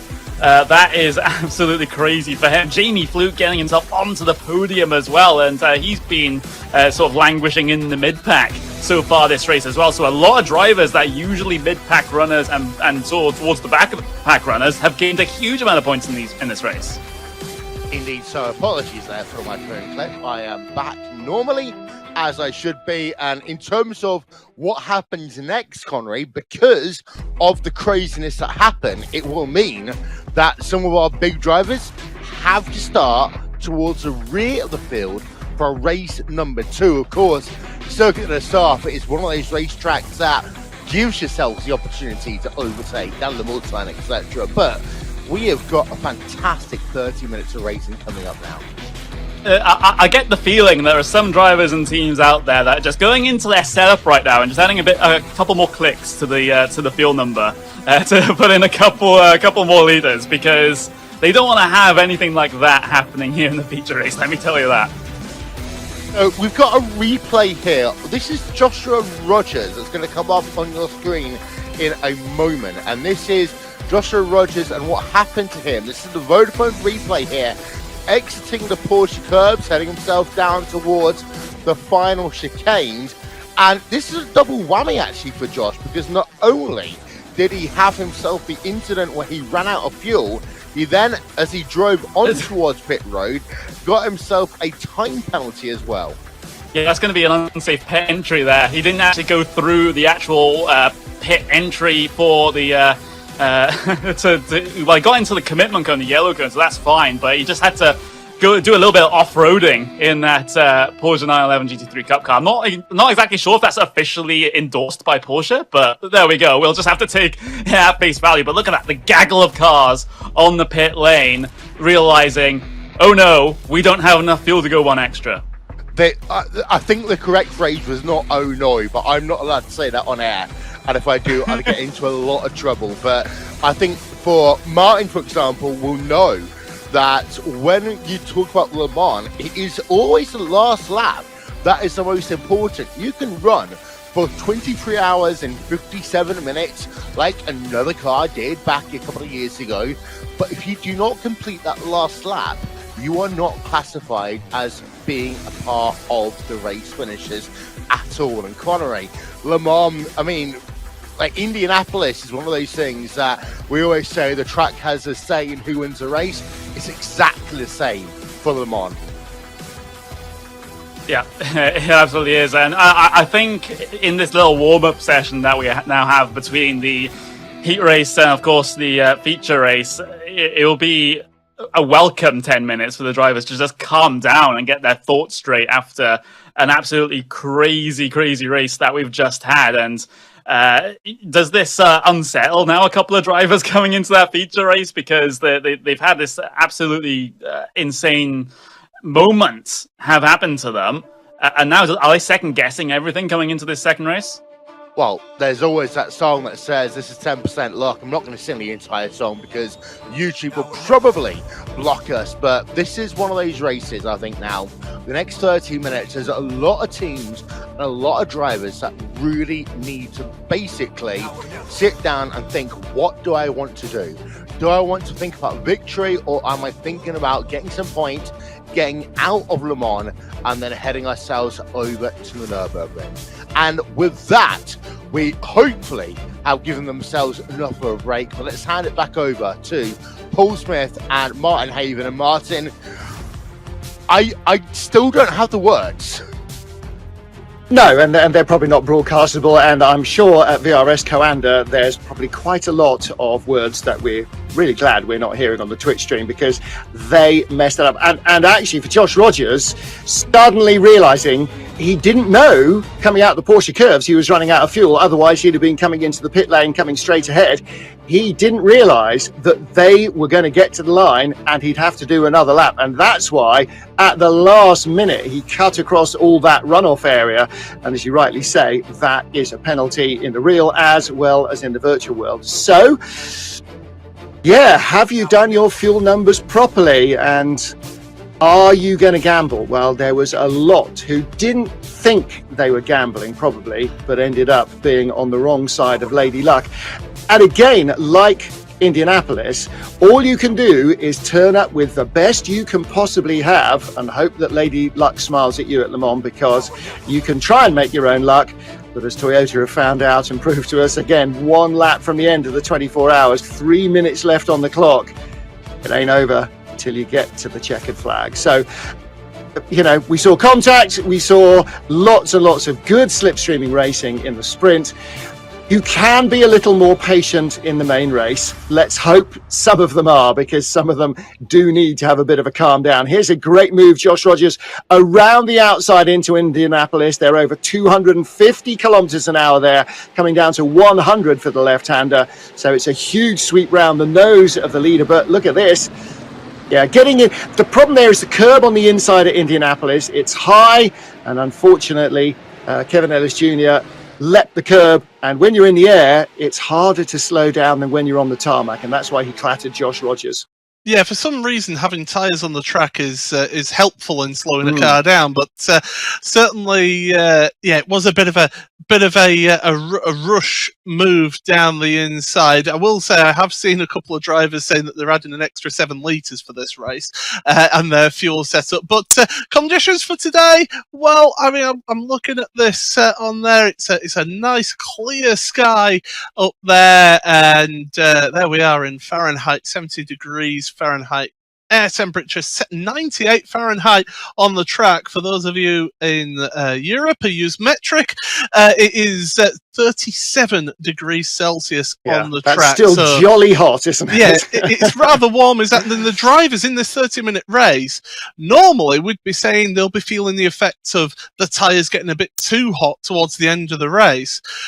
But here at Le Mans, the tyres last a lot longer than they would a shorter, more compact track because of those long, drawn-out straights. It allows the tyres to just get a little bit cool down a little bit as they go down those straights. Yeah, it absolutely does. You'd think that rotating at that sort of speed is stressed on the tyres, but for a radial tyre, going straight forward is never a strain. It's going around the corners that heats them up. So you're absolutely right. As a result, it is a very low tyre quotient track, so the wear will be very low, and so that means you can tend to go for a slightly lower pressure than you might otherwise do in a similar sort of temperature.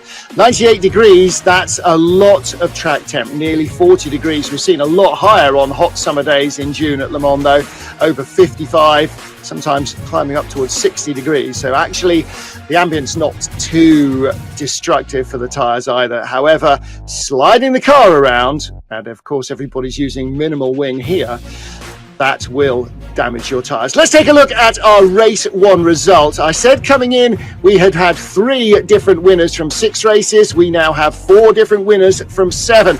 Kevin Ellis Jr. claiming the first victory of his season ahead of Sebastian Job, and Jamie Fluke rounding out the podium. So it's an all Anglophile group.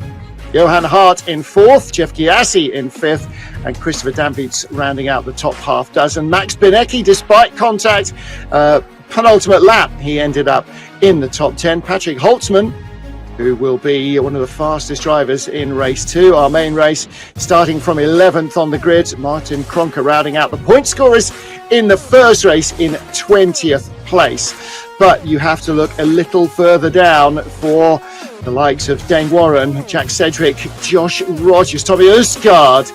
All those guys had problems making the distance in the first race. And Graham Carroll, winner of the first round of the series in Zandvoort, looking him down there in 35th, and our poleman for race 1, Sindre Setsaas, just a row ahead of him. For them, points are going to be tough here, but slipstreaming will be their friend. Looking down there at the chicanes on the Mulsanne Straight again, public road all the way down that, the N138 from Le Mans to Tours, down through the beautiful Loire Valley, and it has all sorts of little grooves in it that the truck's tyres wear, just as you'd find on any other road or highway. And then, of course, coming back in the purpose-built part of the racetrack, past this fabulous pit building growing by the year, and past the ACO building there where race control and all the timing and scoring and all the VIPs on the top floor swilling champagne during the 24-hour race. It is a legendary track. It always produces good racing. And I love the fact that things that can't happen at Le Mans. Not always great for everybody, but it just reminds you that the checkered flag is what decides what happens, not the lap before the checkered flag or any of the others. It's very easy to lose a race in the first lap here, but you can't win it. So patience in the 30 minutes, what should probably be 9 laps. I wonder who's fueled for 10. Wonder who's fueled for 8. We'll have to wait and see. So here's our starting grid. Kevin Ellis Jr. from Sebastian Job. Jamie Fluke, could he win this one? From Johan Hart, Jeff Gyasi and Christopher Dampietz on row 3 of the grid. Looking a little further back, and Anton Hugeland, Marin Cholak, Marcus Jensen, Max Binecki, and further back still, Alexei Usiakal a long way back, and Josh Anderson still waiting to get to Josh Rodgers, row 13 of the grid. This race for him and for Graham Carroll and Sindre Setsaas is about taking as many points as you can. It's not about trying to win it. Cars on the grid for the 30-minute main race here at the Circuit de la Sarthe. This is the fourth race weekend for the 2020 Porsche Tag Heuer Esports Supercup. Our poleman Kevin Ellis Jr. from the blue car of Sebastian Job, Jamie Fluke and Johan Hart on row 2. Great start from Hart, slow away from Jamie Fluke, and that might leave him in problems with row 3's occupants Jeff Giassi and Christopher Dambeats, Martin Haven and Paul Smith watching the action as they sweep up to the Dunlop chicane for the first time, side by side for third, and trouble behind as ever. Yeah, I didn't catch who that was who had the spin there, but yeah, big issues into the Dunlop chicane. Luckily, there's a lot of runoff there for you to get out of the way then. So it was, I think it was Jussi Akola who had the incident, and more drama through the S's now as well. 2 cars off, 3 cars off in the S's, one hard into the barriers. Was that Jared Filzel? Kevin Ellis Jr. leading out, and further back 57 in strife. He's not. Was that Josh Rodgers? No, Josh Rodgers still shown us in 20th, so he's moved up the order. Kevin Ellis Jr. the leader from Sebastian Job. Rodgers is out. He has vanished from 20th place. A horrendous weekend for Josh Rodgers. Null point, as they say in this part of the world. Kevin Ellis from Sebastian Job. Job wants to win this more than almost anything he's wanted all weekend. There's his teammate, Patrick Holtzman, up to 13th place. Holtzman ran out of fuel on the final lap as well in our 15-minute sprint race. We thought it would go 4 laps. Almost everybody in the field thought it would go 4 laps, Paul. Some guessed it might go 5 and planned for that, including our top 3. Sebastian Job now drifting by Kevin Ellis for the lead, and Jamie Fluke in third from Johan Hart, his teammate. Jeff Giassi 5th, Antoine Egelan up to 6th. Well, I'll tell you what, Kevin Ellis Jr., he might want to sit in the slipstream of Sebastian Job here and try and hang on for the majority of this race, or maybe work together with him and just keep on moving between the two of them, because he's only ever won a heat race before. He's only ever won the sprint race before at Watkins Glen last year. Now today here for Kevin as well, so he'll be desperate to get himself a double here and to try and get a win. He needs to try and hang on, but that result from race 1 of course mixed up the grid, and you're going to have drivers who were faster in qualifying in that first race now having to work their way through the field. This is a prime opportunity for the drivers who maybe don't usually get up into the top 10 to get a top 10 result. Yeah, Kevin Ellis Jr. goes a long way around the outside. The problem with being in the slipstream like this is that you then just have to spend half the lap lifting off the throttle, and the guys behind catch. Johan Hart is there, car number 90, right behind Jamie Fluke for the change of leader. So that's 2 leadership changes already in the opening lap. Kevin Ellis Jr. back in front of Sebastian Job. Ellis gets it slowed down for Arnage. This time uses all the runoff area. That's not a bad idea. There's not too much grit and debris down there. Sebastian Job 22 in second, then Jamie Fluke and Johan Hart. And a little fraction, 1 car length back to Jeff Giassi. 3 wide behind. So that's Benecki, Cholak and Dambeats.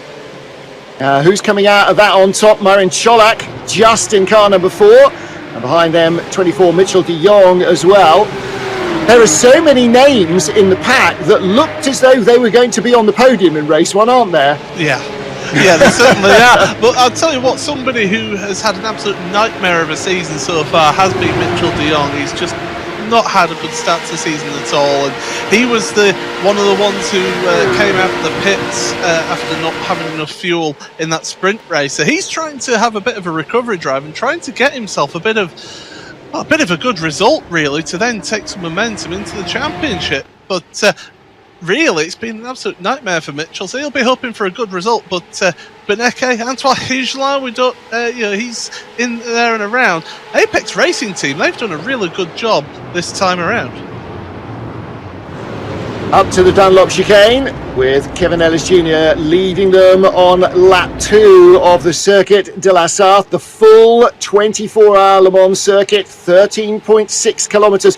This actually reflects what we will see at Le Mans in September. Saturday lunchtime will be the support race, the Porsche Carrera Cup race. So that is a come on, bring it on. Any Carrera Cup, Super Cup driver can come and be entered. So that is going to be fast in its intensity, and I'm already looking forward to it just watching this. Kevin Ellis Jr., Sebastian Job, Jamie Fluke, Johan Hart, they're the lead quartet. They're gradually being reeled in. They are from behind, aren't they, by Jeff Giassi and the rest of the field.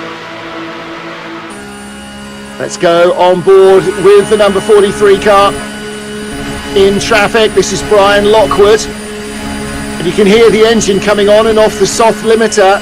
So he's using the slipstream. He hasn't got it geared right because he's not closing on the car in front. And that's the soft limiter. So he needs to have just a few more RPM. It might be great in clean air, but he's in a long queue of cars, Paul. He's getting no advantage from that at all. He should be like flying by them at the end of that straight. Well, the problem here is that because they're in a long queue of traffic, yes, you're getting the slipstream, but the car in front of you is getting the slipstream as well, and the car in front of them, and the car in front of them. So you're not going to gain on each other because you've all got that slipstream. It's only the leader of that queue that is going to be adversely affected by that. So it's all well and good saying, oh, you need to use the slipstream and that, but it comes to a point where if it's a long queue of traffic, and I can tell you it is a long queue of traffic because it's first all the way down to about 19th, 20th place that are all in this queue here.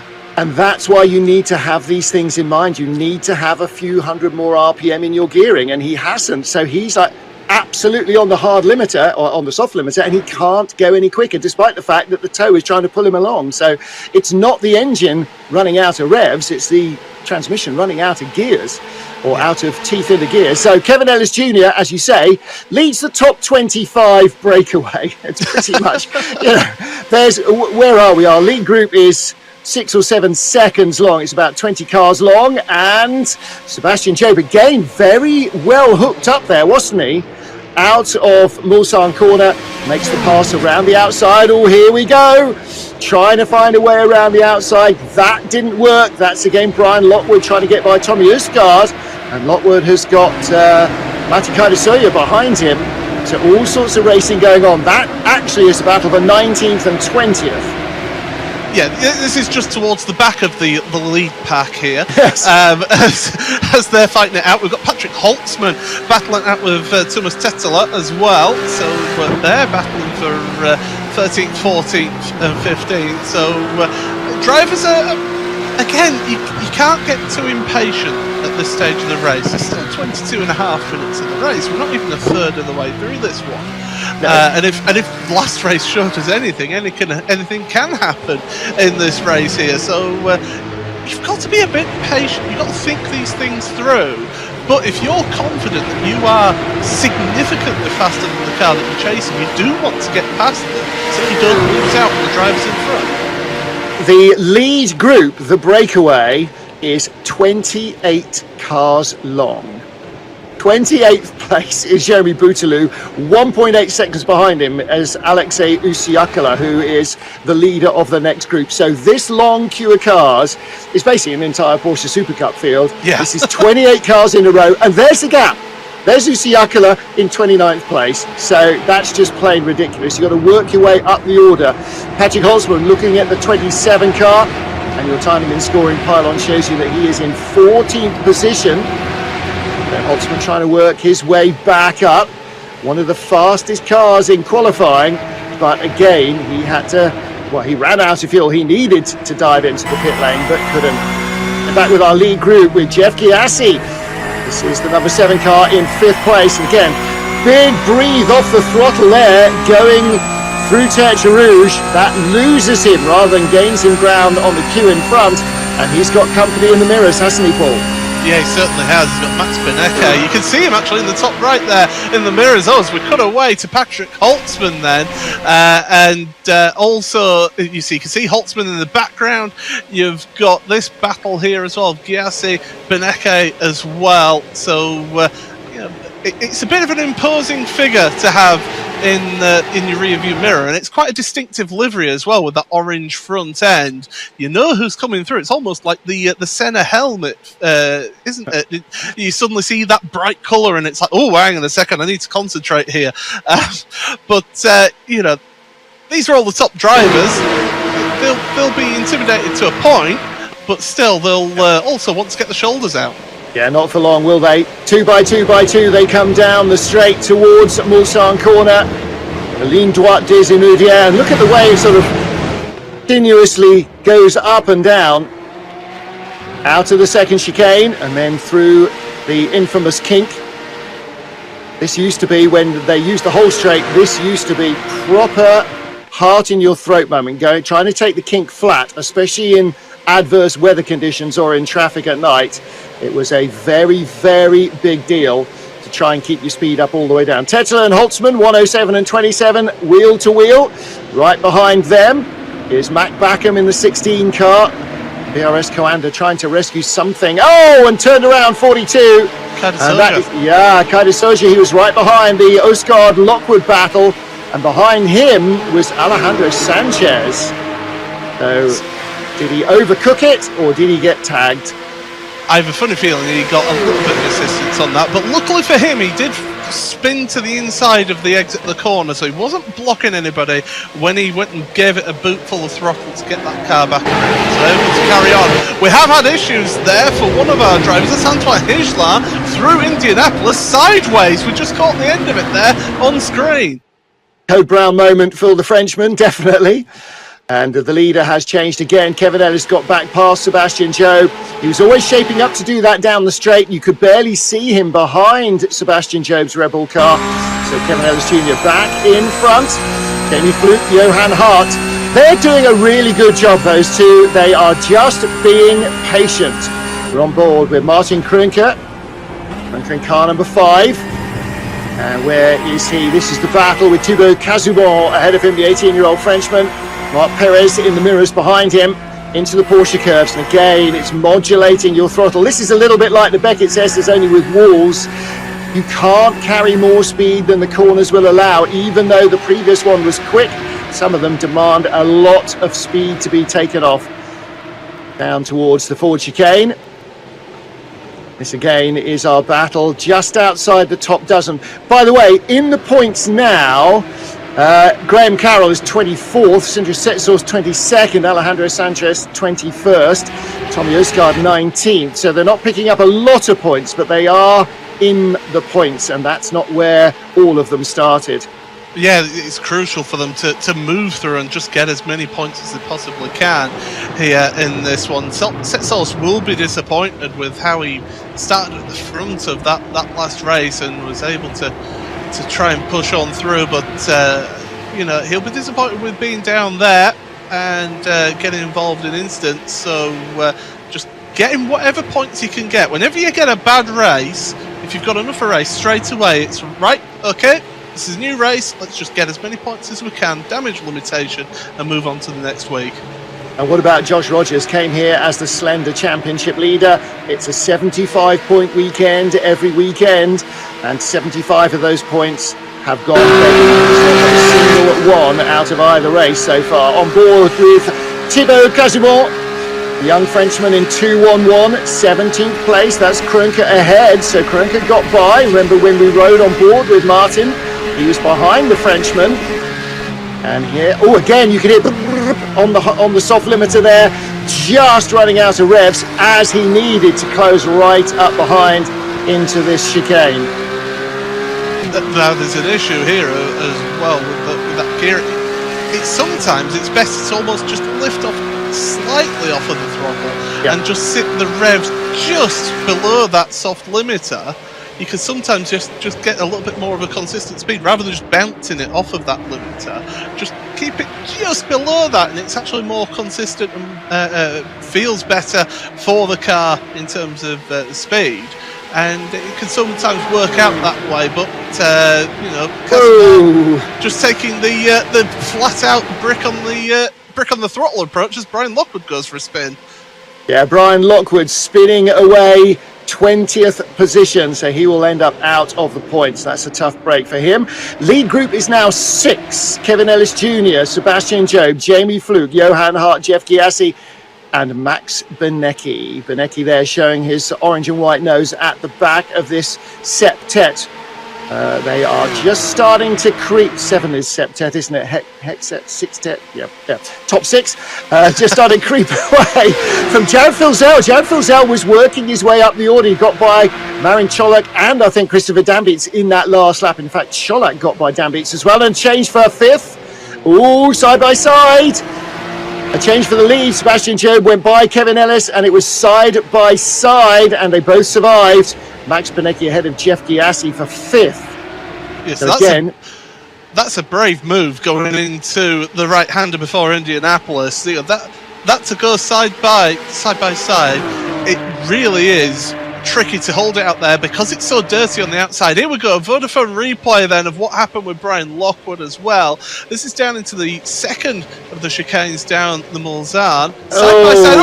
Side to side contact with the 28 car, and around he goes into the gravel.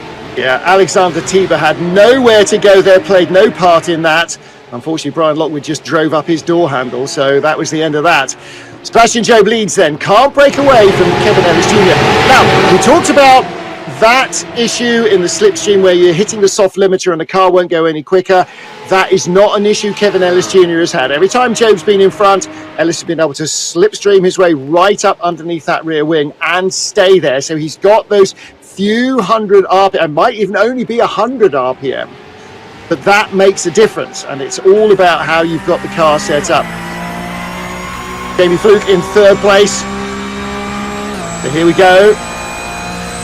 Left foot braced against the left foot brace and the right foot buried in the firewall as you turn into that first corner up to the Dunlop chicane, staying on driver's right, hard braking into the left, into the right, using all of the runoff area, and then over this brow into the S's. This is blind as you start to come over the brow. Got to be right there as the Bugatti circuit heads off to your right.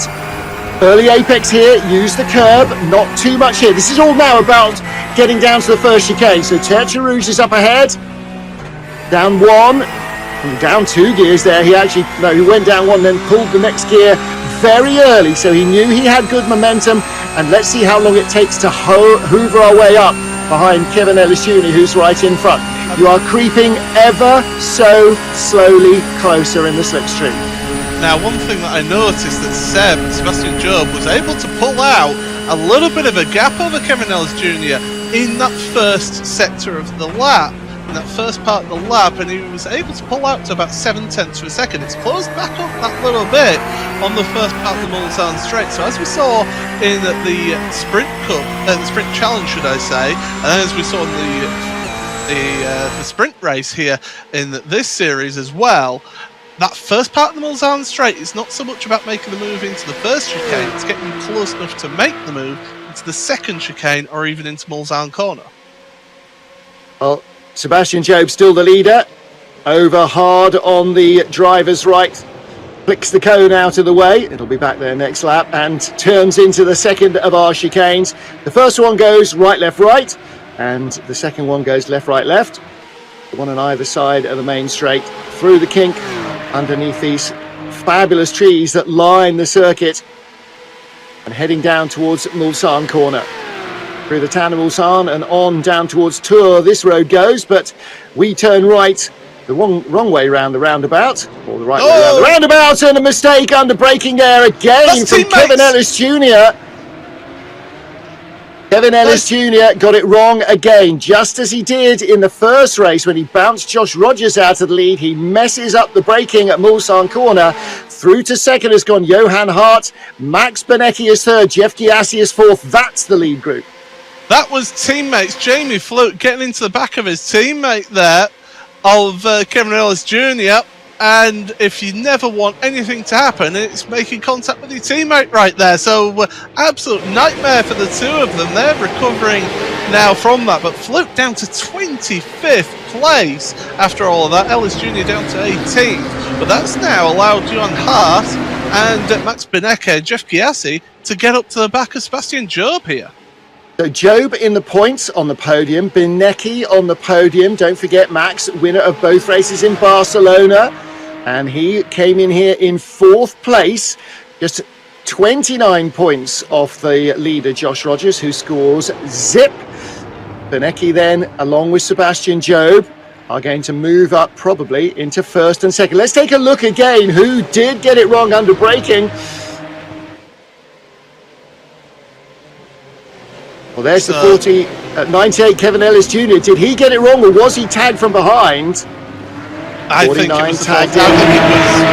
yeah. I think it was fluke who just got into the back of him. That's going to be a tough talk afterwards, a bit of a debrief. Yeah, Johan Hart now defending second place.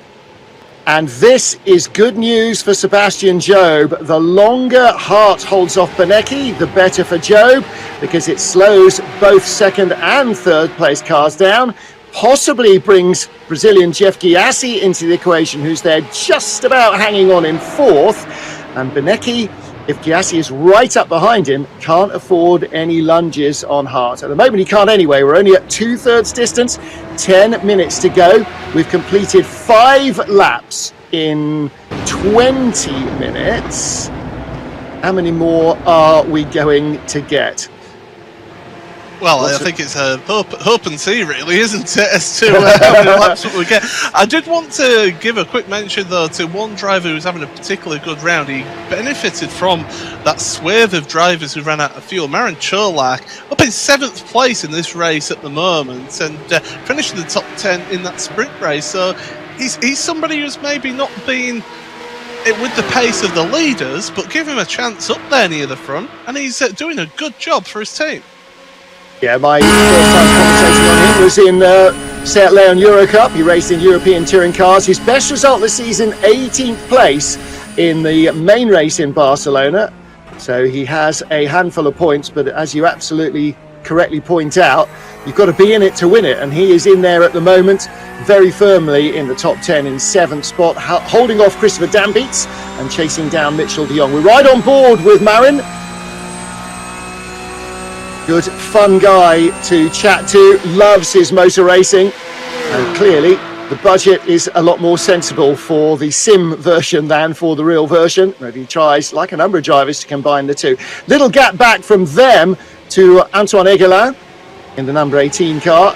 So Christopher Dambeats 110 behind Marin Cholak. Oh, and Cholak runs out wide. Dambeats squirreling off the corner.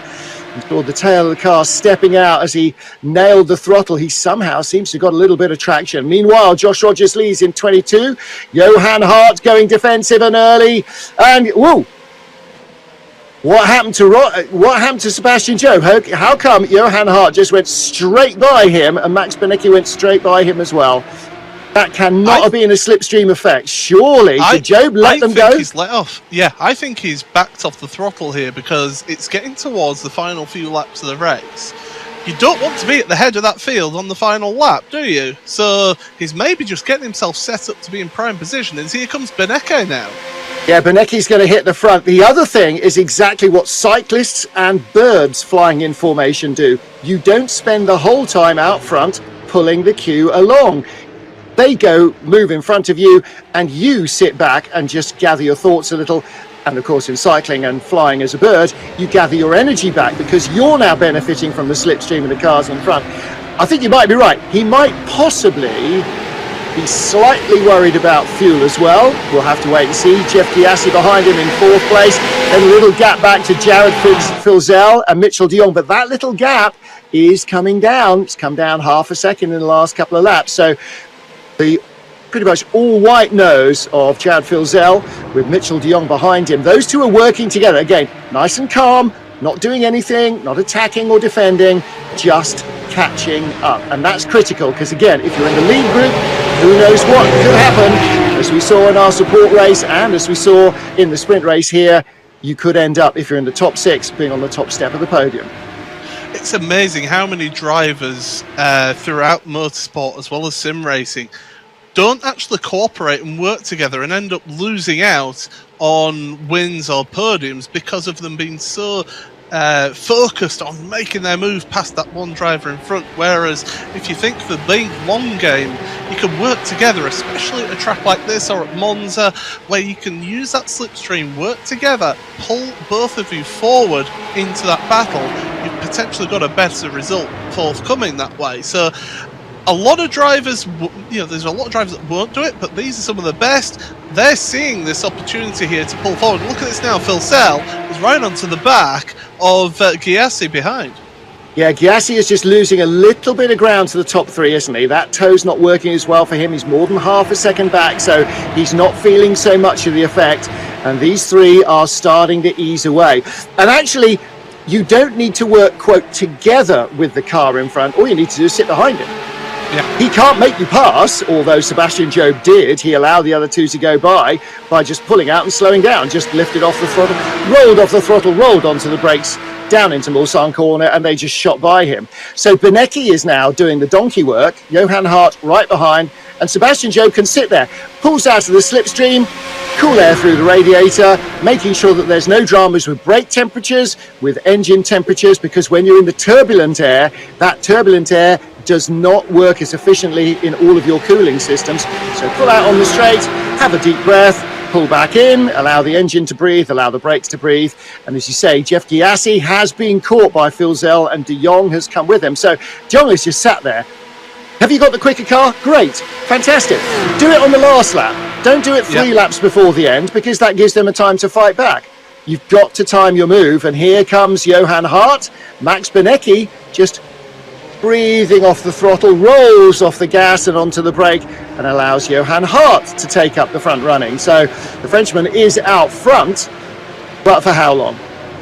Do you feel that they're almost as if they're giving the little Sterling Moss wave as they come on, go past chap, let's go to the front and do this. But look at this now, Gyasi has caught right up to that front gap again. So we saw about how he'd fallen back from the front three. Now, just through the length of the Mulsanne straight, he's caught back up to that lead battle. And he has brought Phil Zell with him, and De Jong is on the back. So it's now 6 cars. And this is now where it could become an issue for Sebastian Job. Not on this lap, which is the penultimate lap, but on the next lap, which is the last lap.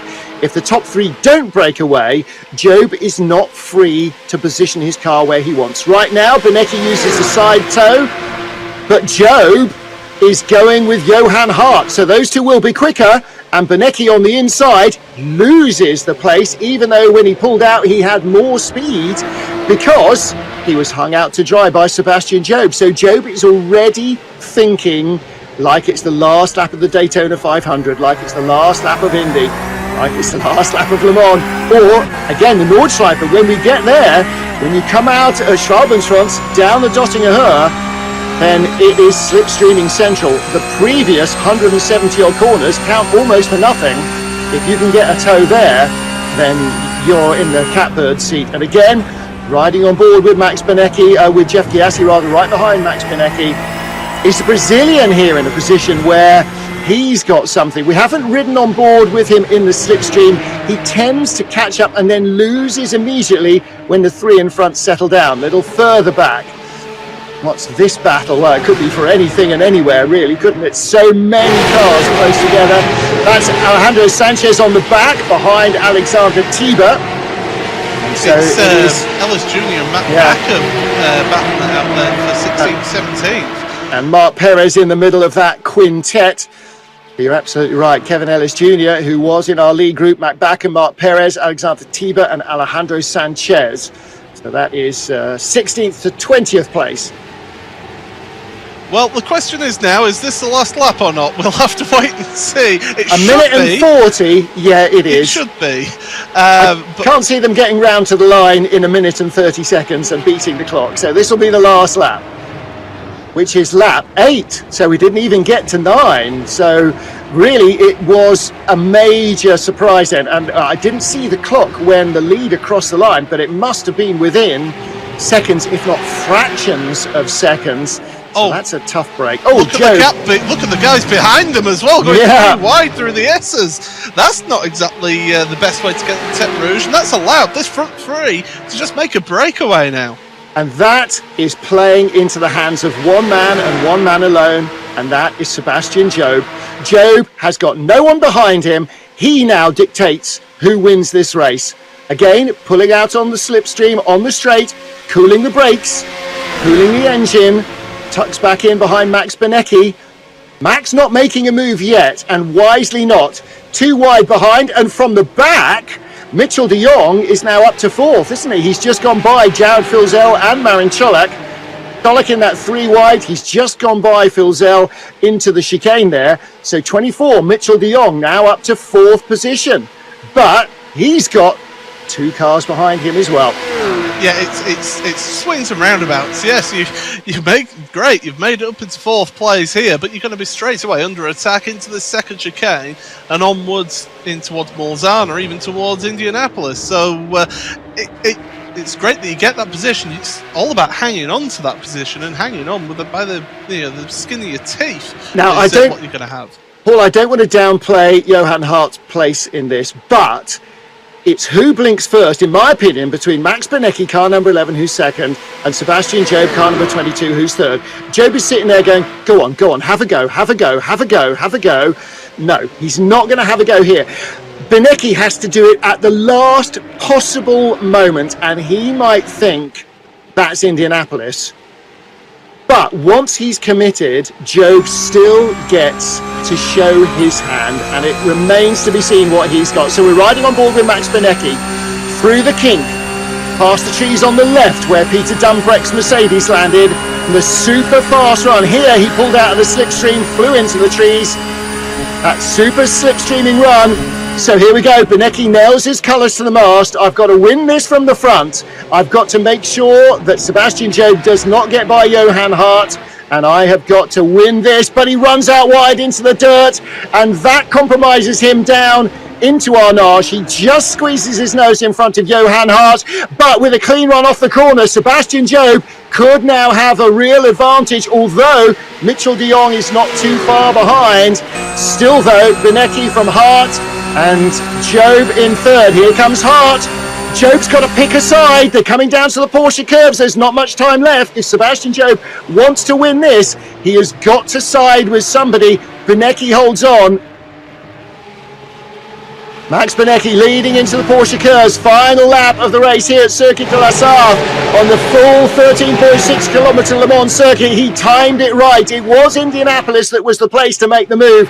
He leads from Johan Hart. Sebastian Job is going to have a last lap lunge into the Ford chicane. That won't get him the victory. It might get him second. Maybe he's thinking long game now and hanging on to third. Maybe he just didn't have what it took to match Max Benecki in terms of pace. Benecki comes out of the final corner. The checkered flag awaits. It is main race victory in Le Mans for Max Benecki. Johan Hart, jubilant flashing of the headlights. His first podium of the season, and what a place to do it. Sebastian Job taking third place at the line. Twice on the podium at Le Mans for Sebastian Job, and that is a mighty important result, Paul Smith. Yeah, that is a great result for Sebastian then, to be able to get that result. By the way, 10 seconds covering 1st to 19th at the end of that race. That's how crazy that race has been. And, these drivers, they put on one heck of a display out there, really gave us everything that they could. And as you called it there, Martin, Benecki called that position, called that place to make that move, and it made it count. So into Indianapolis, absolutely spot on. Half hearing that there will be a review of the final lap. Max Benecki, though, the winner at the moment from Johan Hart and Sebastian Job. To put Hart's performance into context, the Frenchman 38th in the points, his best result up until now, 20th in the sprint race, weekend number 2 in Barcelona, and only one other result inside the top 30. So to get on the podium at Le Mans is a mighty achievement. Well done to him and his team for getting a setup that he could really use here. Well, thank you, Martin. Thank you to Paul as well.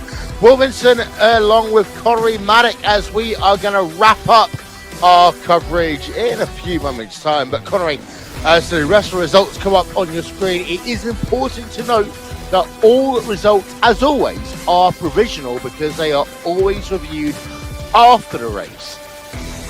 Yeah, absolutely. So it's it just gives us an idea of how things are going to proceed from this point forward. But just what crazy 2 races.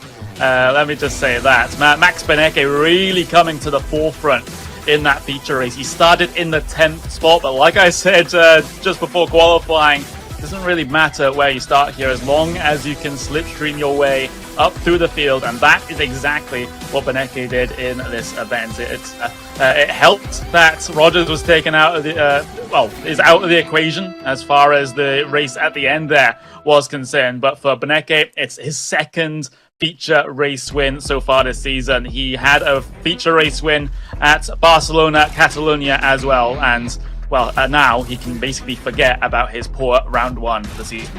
And former Racebot TV World Championship commentator Rachel Whiteford always loved talking about the 1 second bracket. 19 drivers in that 1 second bracket though here today. That is exceptionally close racing. Yeah, and it's just the nature of the track as well, just keeping everything together, keeping everything close quarters. And we saw some absolutely brilliant action as a result. And I think it's kind of, end of the feature race not considered. It's perhaps what we actually expected from this race with tons of swaps for position. 10 seconds. I'm an idiot. Thank you, Paul Swift, for pointing that one out to me. But the 10-second bracket it shows just how competitive the Porsche Tag Heuer Esports Supercup really is, of course, powered by iRacing. And we have some drivers in a minute that we're going to talk to here, Connery. And heading out of this weekend, I'm trying to do the maths a bit like Martin always does in the back of a napkin or anything else that you want to do maths on. Sebastian Job has had a great weekend, but also Max Benecke has had a great weekend as well, and he got himself that victory.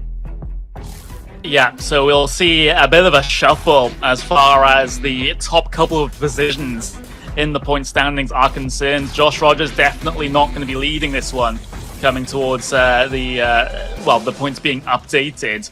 But Sebastian Job, I think, is just going to get himself to that top spot after all of the calculations are done. But for those positions further behind, 2nd, 3rd, 4th place, Tommy Østgaard didn't have the best of races here today with a 26th and a 15th. So I think he'll slide back from his 3rd spot. So Benecke will be able to jump him there. Yeah, and we've got Max Benecke talking to us right now. Max, every time you go to Le Mans, it's always a crazy race weekend. And for you, of course, well, you've had an interesting day. Shall we put it that way? Yeah, hi guys. Pretty interesting day, as you said. Didn't expect to be here, especially after that first race. Just massive shunt there. Couldn't do anything in the wall, P20 something or so. So really upset there already. And then obviously we did some testing before, so we also simulated this race, and we knew that it's going to be one more lap because of the system. So we were lucky that others didn't, and so they fall back behind me, and then I was like P10, I think, in the end of the first race.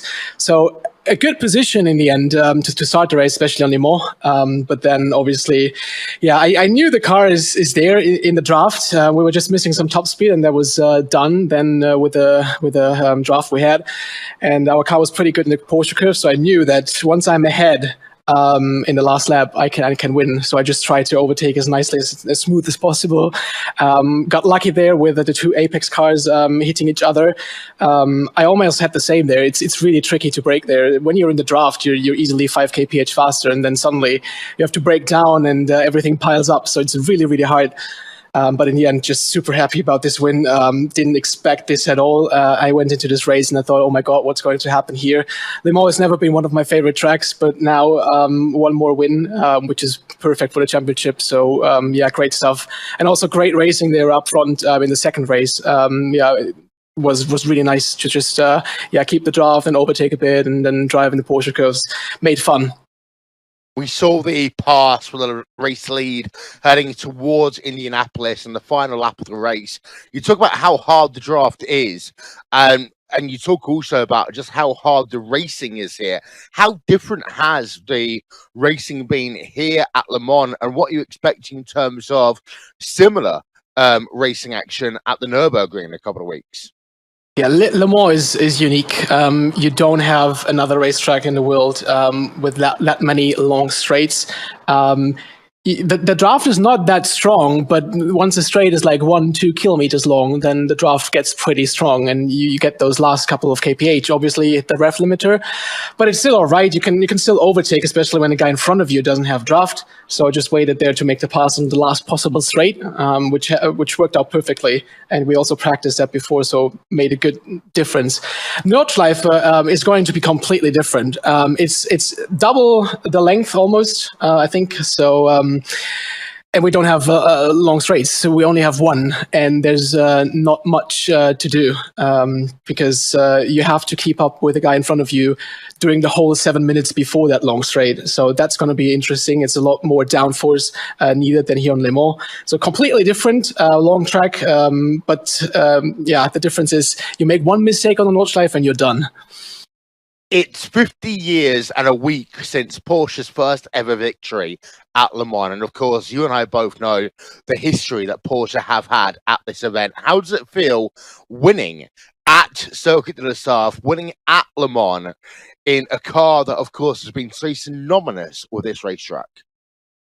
Yeah, obviously it feels great. But on the other hand side, a win is always great. It doesn't really matter which track it is. Yeah, here it's something different because it's a historic track, and a lot of people look at you. Pretty much more people than on the previous rounds and in the upcoming rounds. But in the end, for me personally, it's one track out of 10 in the calendar, and it's one race win more, and that's what counts, and that's what counts for the championship. Well, thank you very much, Max Benecke from Frankfurt, Germany, in the Porsche 24 car, claiming victory in the feature. And of course, Connery, as a consequence of that, he gets himself a nice, cool paycheck as well. Yeah, Benecke is going to be very, very happy with his performance today, and to have the preparation coming into this, to know that heat race was going to go one extra lap, whereas pretty much almost everyone else was completely utterly fooled. That's great on the part of that Porsche 24 team. Yeah, and we've got more drivers to talk to. Next up, we're going to talk to Johan Half. And Johan, let's be honest, your best result before we came to this race meeting was 20th in Barcelona. Here today, however, you're in France, you're running at your home racetrack. What made the difference for you? What made the difference for me was definitely the sprint race. I would have never expected to be there otherwise. Even if the quali was a bit better for me this round, I had nothing to do up there. Now, in terms of, we always like to talk to drivers at the home racetrack, and you running at Le Mans in the Porsche Heuer Esports Supercup, how does it feel to get yourself a podium position at your home race? Well, I'm gonna be honest with you, that's not my favorite track at all this season. So it feels good to get my best results at home, but nothing really special about it. But of course, you're going to move up in terms of the championship and heading into the Nürburgring. Of course, the next race of the championship, the legendary Nordschleife, from one historic mythique track to another. How does the momentum work for you and the Apex Racing team? I'd say we've got a good chance at the Nürburgring because we've been practicing a lot around there, and yeah, it should be a good round for us. Well, thank you very much, sir. That's Johan Haar from France and the Apex Racing team. And, well, Connery, he didn't seem that happy, but, of course, Johan Haar's best ever World Championship performance. Yeah, it's brilliant to see from him. He's always had that sort of potential to really get it up there and scrap with the top contenders. And this is the first time that we've actually seen it come to fruition in a big World Championship event. So a very positive result for Johan in this one, and showing it wasn't just a fluke, because P4 in the sprint race, P2 in the feature race, just great performance. Yeah, and next up, we're going to have a chat to Sebastian Job in a few seconds. as of course he had himself another great series of races. And Seb, I think that everyone can agree that it's been a crazy race meeting here at Le Mans. But if my notes are correct, you head out of this round with the championship lead. I think so. I think that went pretty well for me. I was in practice. I figured there's going to be a lot of fighting, a lot of crashes.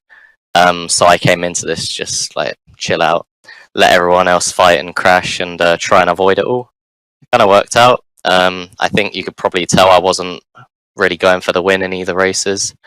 Just picking up the points, especially when I saw Josh had a problem with the fuel. After that, I was just like, yeah, let's get the points. And I'll probably have the championship lead if I do that. So that was the strategy, and it paid off.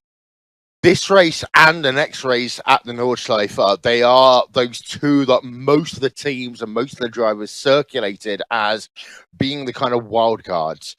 Having had a good result here today, does this give you more excitement heading into the Nordschleife, or are you going to be taking the same approach in terms of just making sure you get the car home and 2 points paying positions?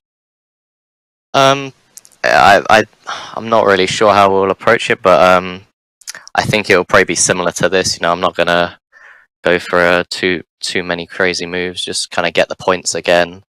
That's how it goes in this series. Where it's just about consistency over the season. So it'll probably be quite a crazy race again, the same as here. But I think I know how to approach it. I think this is a sign of what the Nordschleife will be like. Not as extreme, but it's a sign of it'll be similar. And yeah, just get the points really, I guess. And final question, in terms of, Porsche, it's been 50 years since they won first time at Le Mans. Does you getting a podium here today, does that resonate with you and the work that Porsche Esports have been doing? Yeah, I guess so. I've not really spoken too much with Porsche in particular, but yeah, it's a nice result to have. But yeah, I don't know if there's much connection. Well, thank you very much, Sebastian Job in the number 22 car, coming home on podium here. And well, Connery, normally we can make a joke about a German, a Frenchman, an Englishman walking into a bar, but we've got them at 1, 2, 3 here today. And let's be honest, it's been a crazy, crazy weekend, but it's been exciting to race at. Yeah, it has, and I don't think it was going to be anything but, to be honest, considering the nature of the racing at this track here especially. And of course, we're currently just waiting for those points to get updated to see how the championship stacks up after this event. And I get the feeling we'll be waiting a while to get the actual official results from these races, but it was just action up and down the fields. Trains keeping themselves together. We had no idea who was going to get the win in either of those two races until the very, very last moment, and that's really all you can ask for racing like this. And of course, there is so much more racing coming up this weekend on the iRacing Esports Network. The 2020 24 Hours of Le Mans powered by VCO is already underway. But before we head off there, Connery, we can't finish this broadcast without, of course, giving our thoughts and wishes to Alex Zanardi, a driver who epitomizes what it means to be an athlete. Of course, he had himself a horrific accident yesterday, his second life-chasing accident, and we just wish him the very, very best. Yeah, I do as well. It's thoughts from everyone here at iRacing and the production crew and us. It's a tough situation, but we hope it pulls through. So that is it. Thank you so much for being with us here for the fourth round of the 2020 Porsche Tag Heuer Esports Supercup. Well, it's been an interesting one. That's all we can say about that. It has been so much fun to watch the two races here today. And of course, it was Beneke that came out on top. All the results, again, they are provisional and they are being reviewed in light of circumstances. But the next time we are going to be on track, it will be at the legendary Nordschleife. And at the Nordschleife, well, basically, we've seen races go down to the final 100 yards. I'm certain we'll have exactly the same thing once again. Special thanks, of course, to Martin Haven and Paul Smith for commentary, as well as Conor Maddock and myself, Will Vincent, and all the guys doing the hard work in the back. So that is race number 4 in the books, and all we can say is goodbye from Circuit de la Sarthe and good night from Le Mans.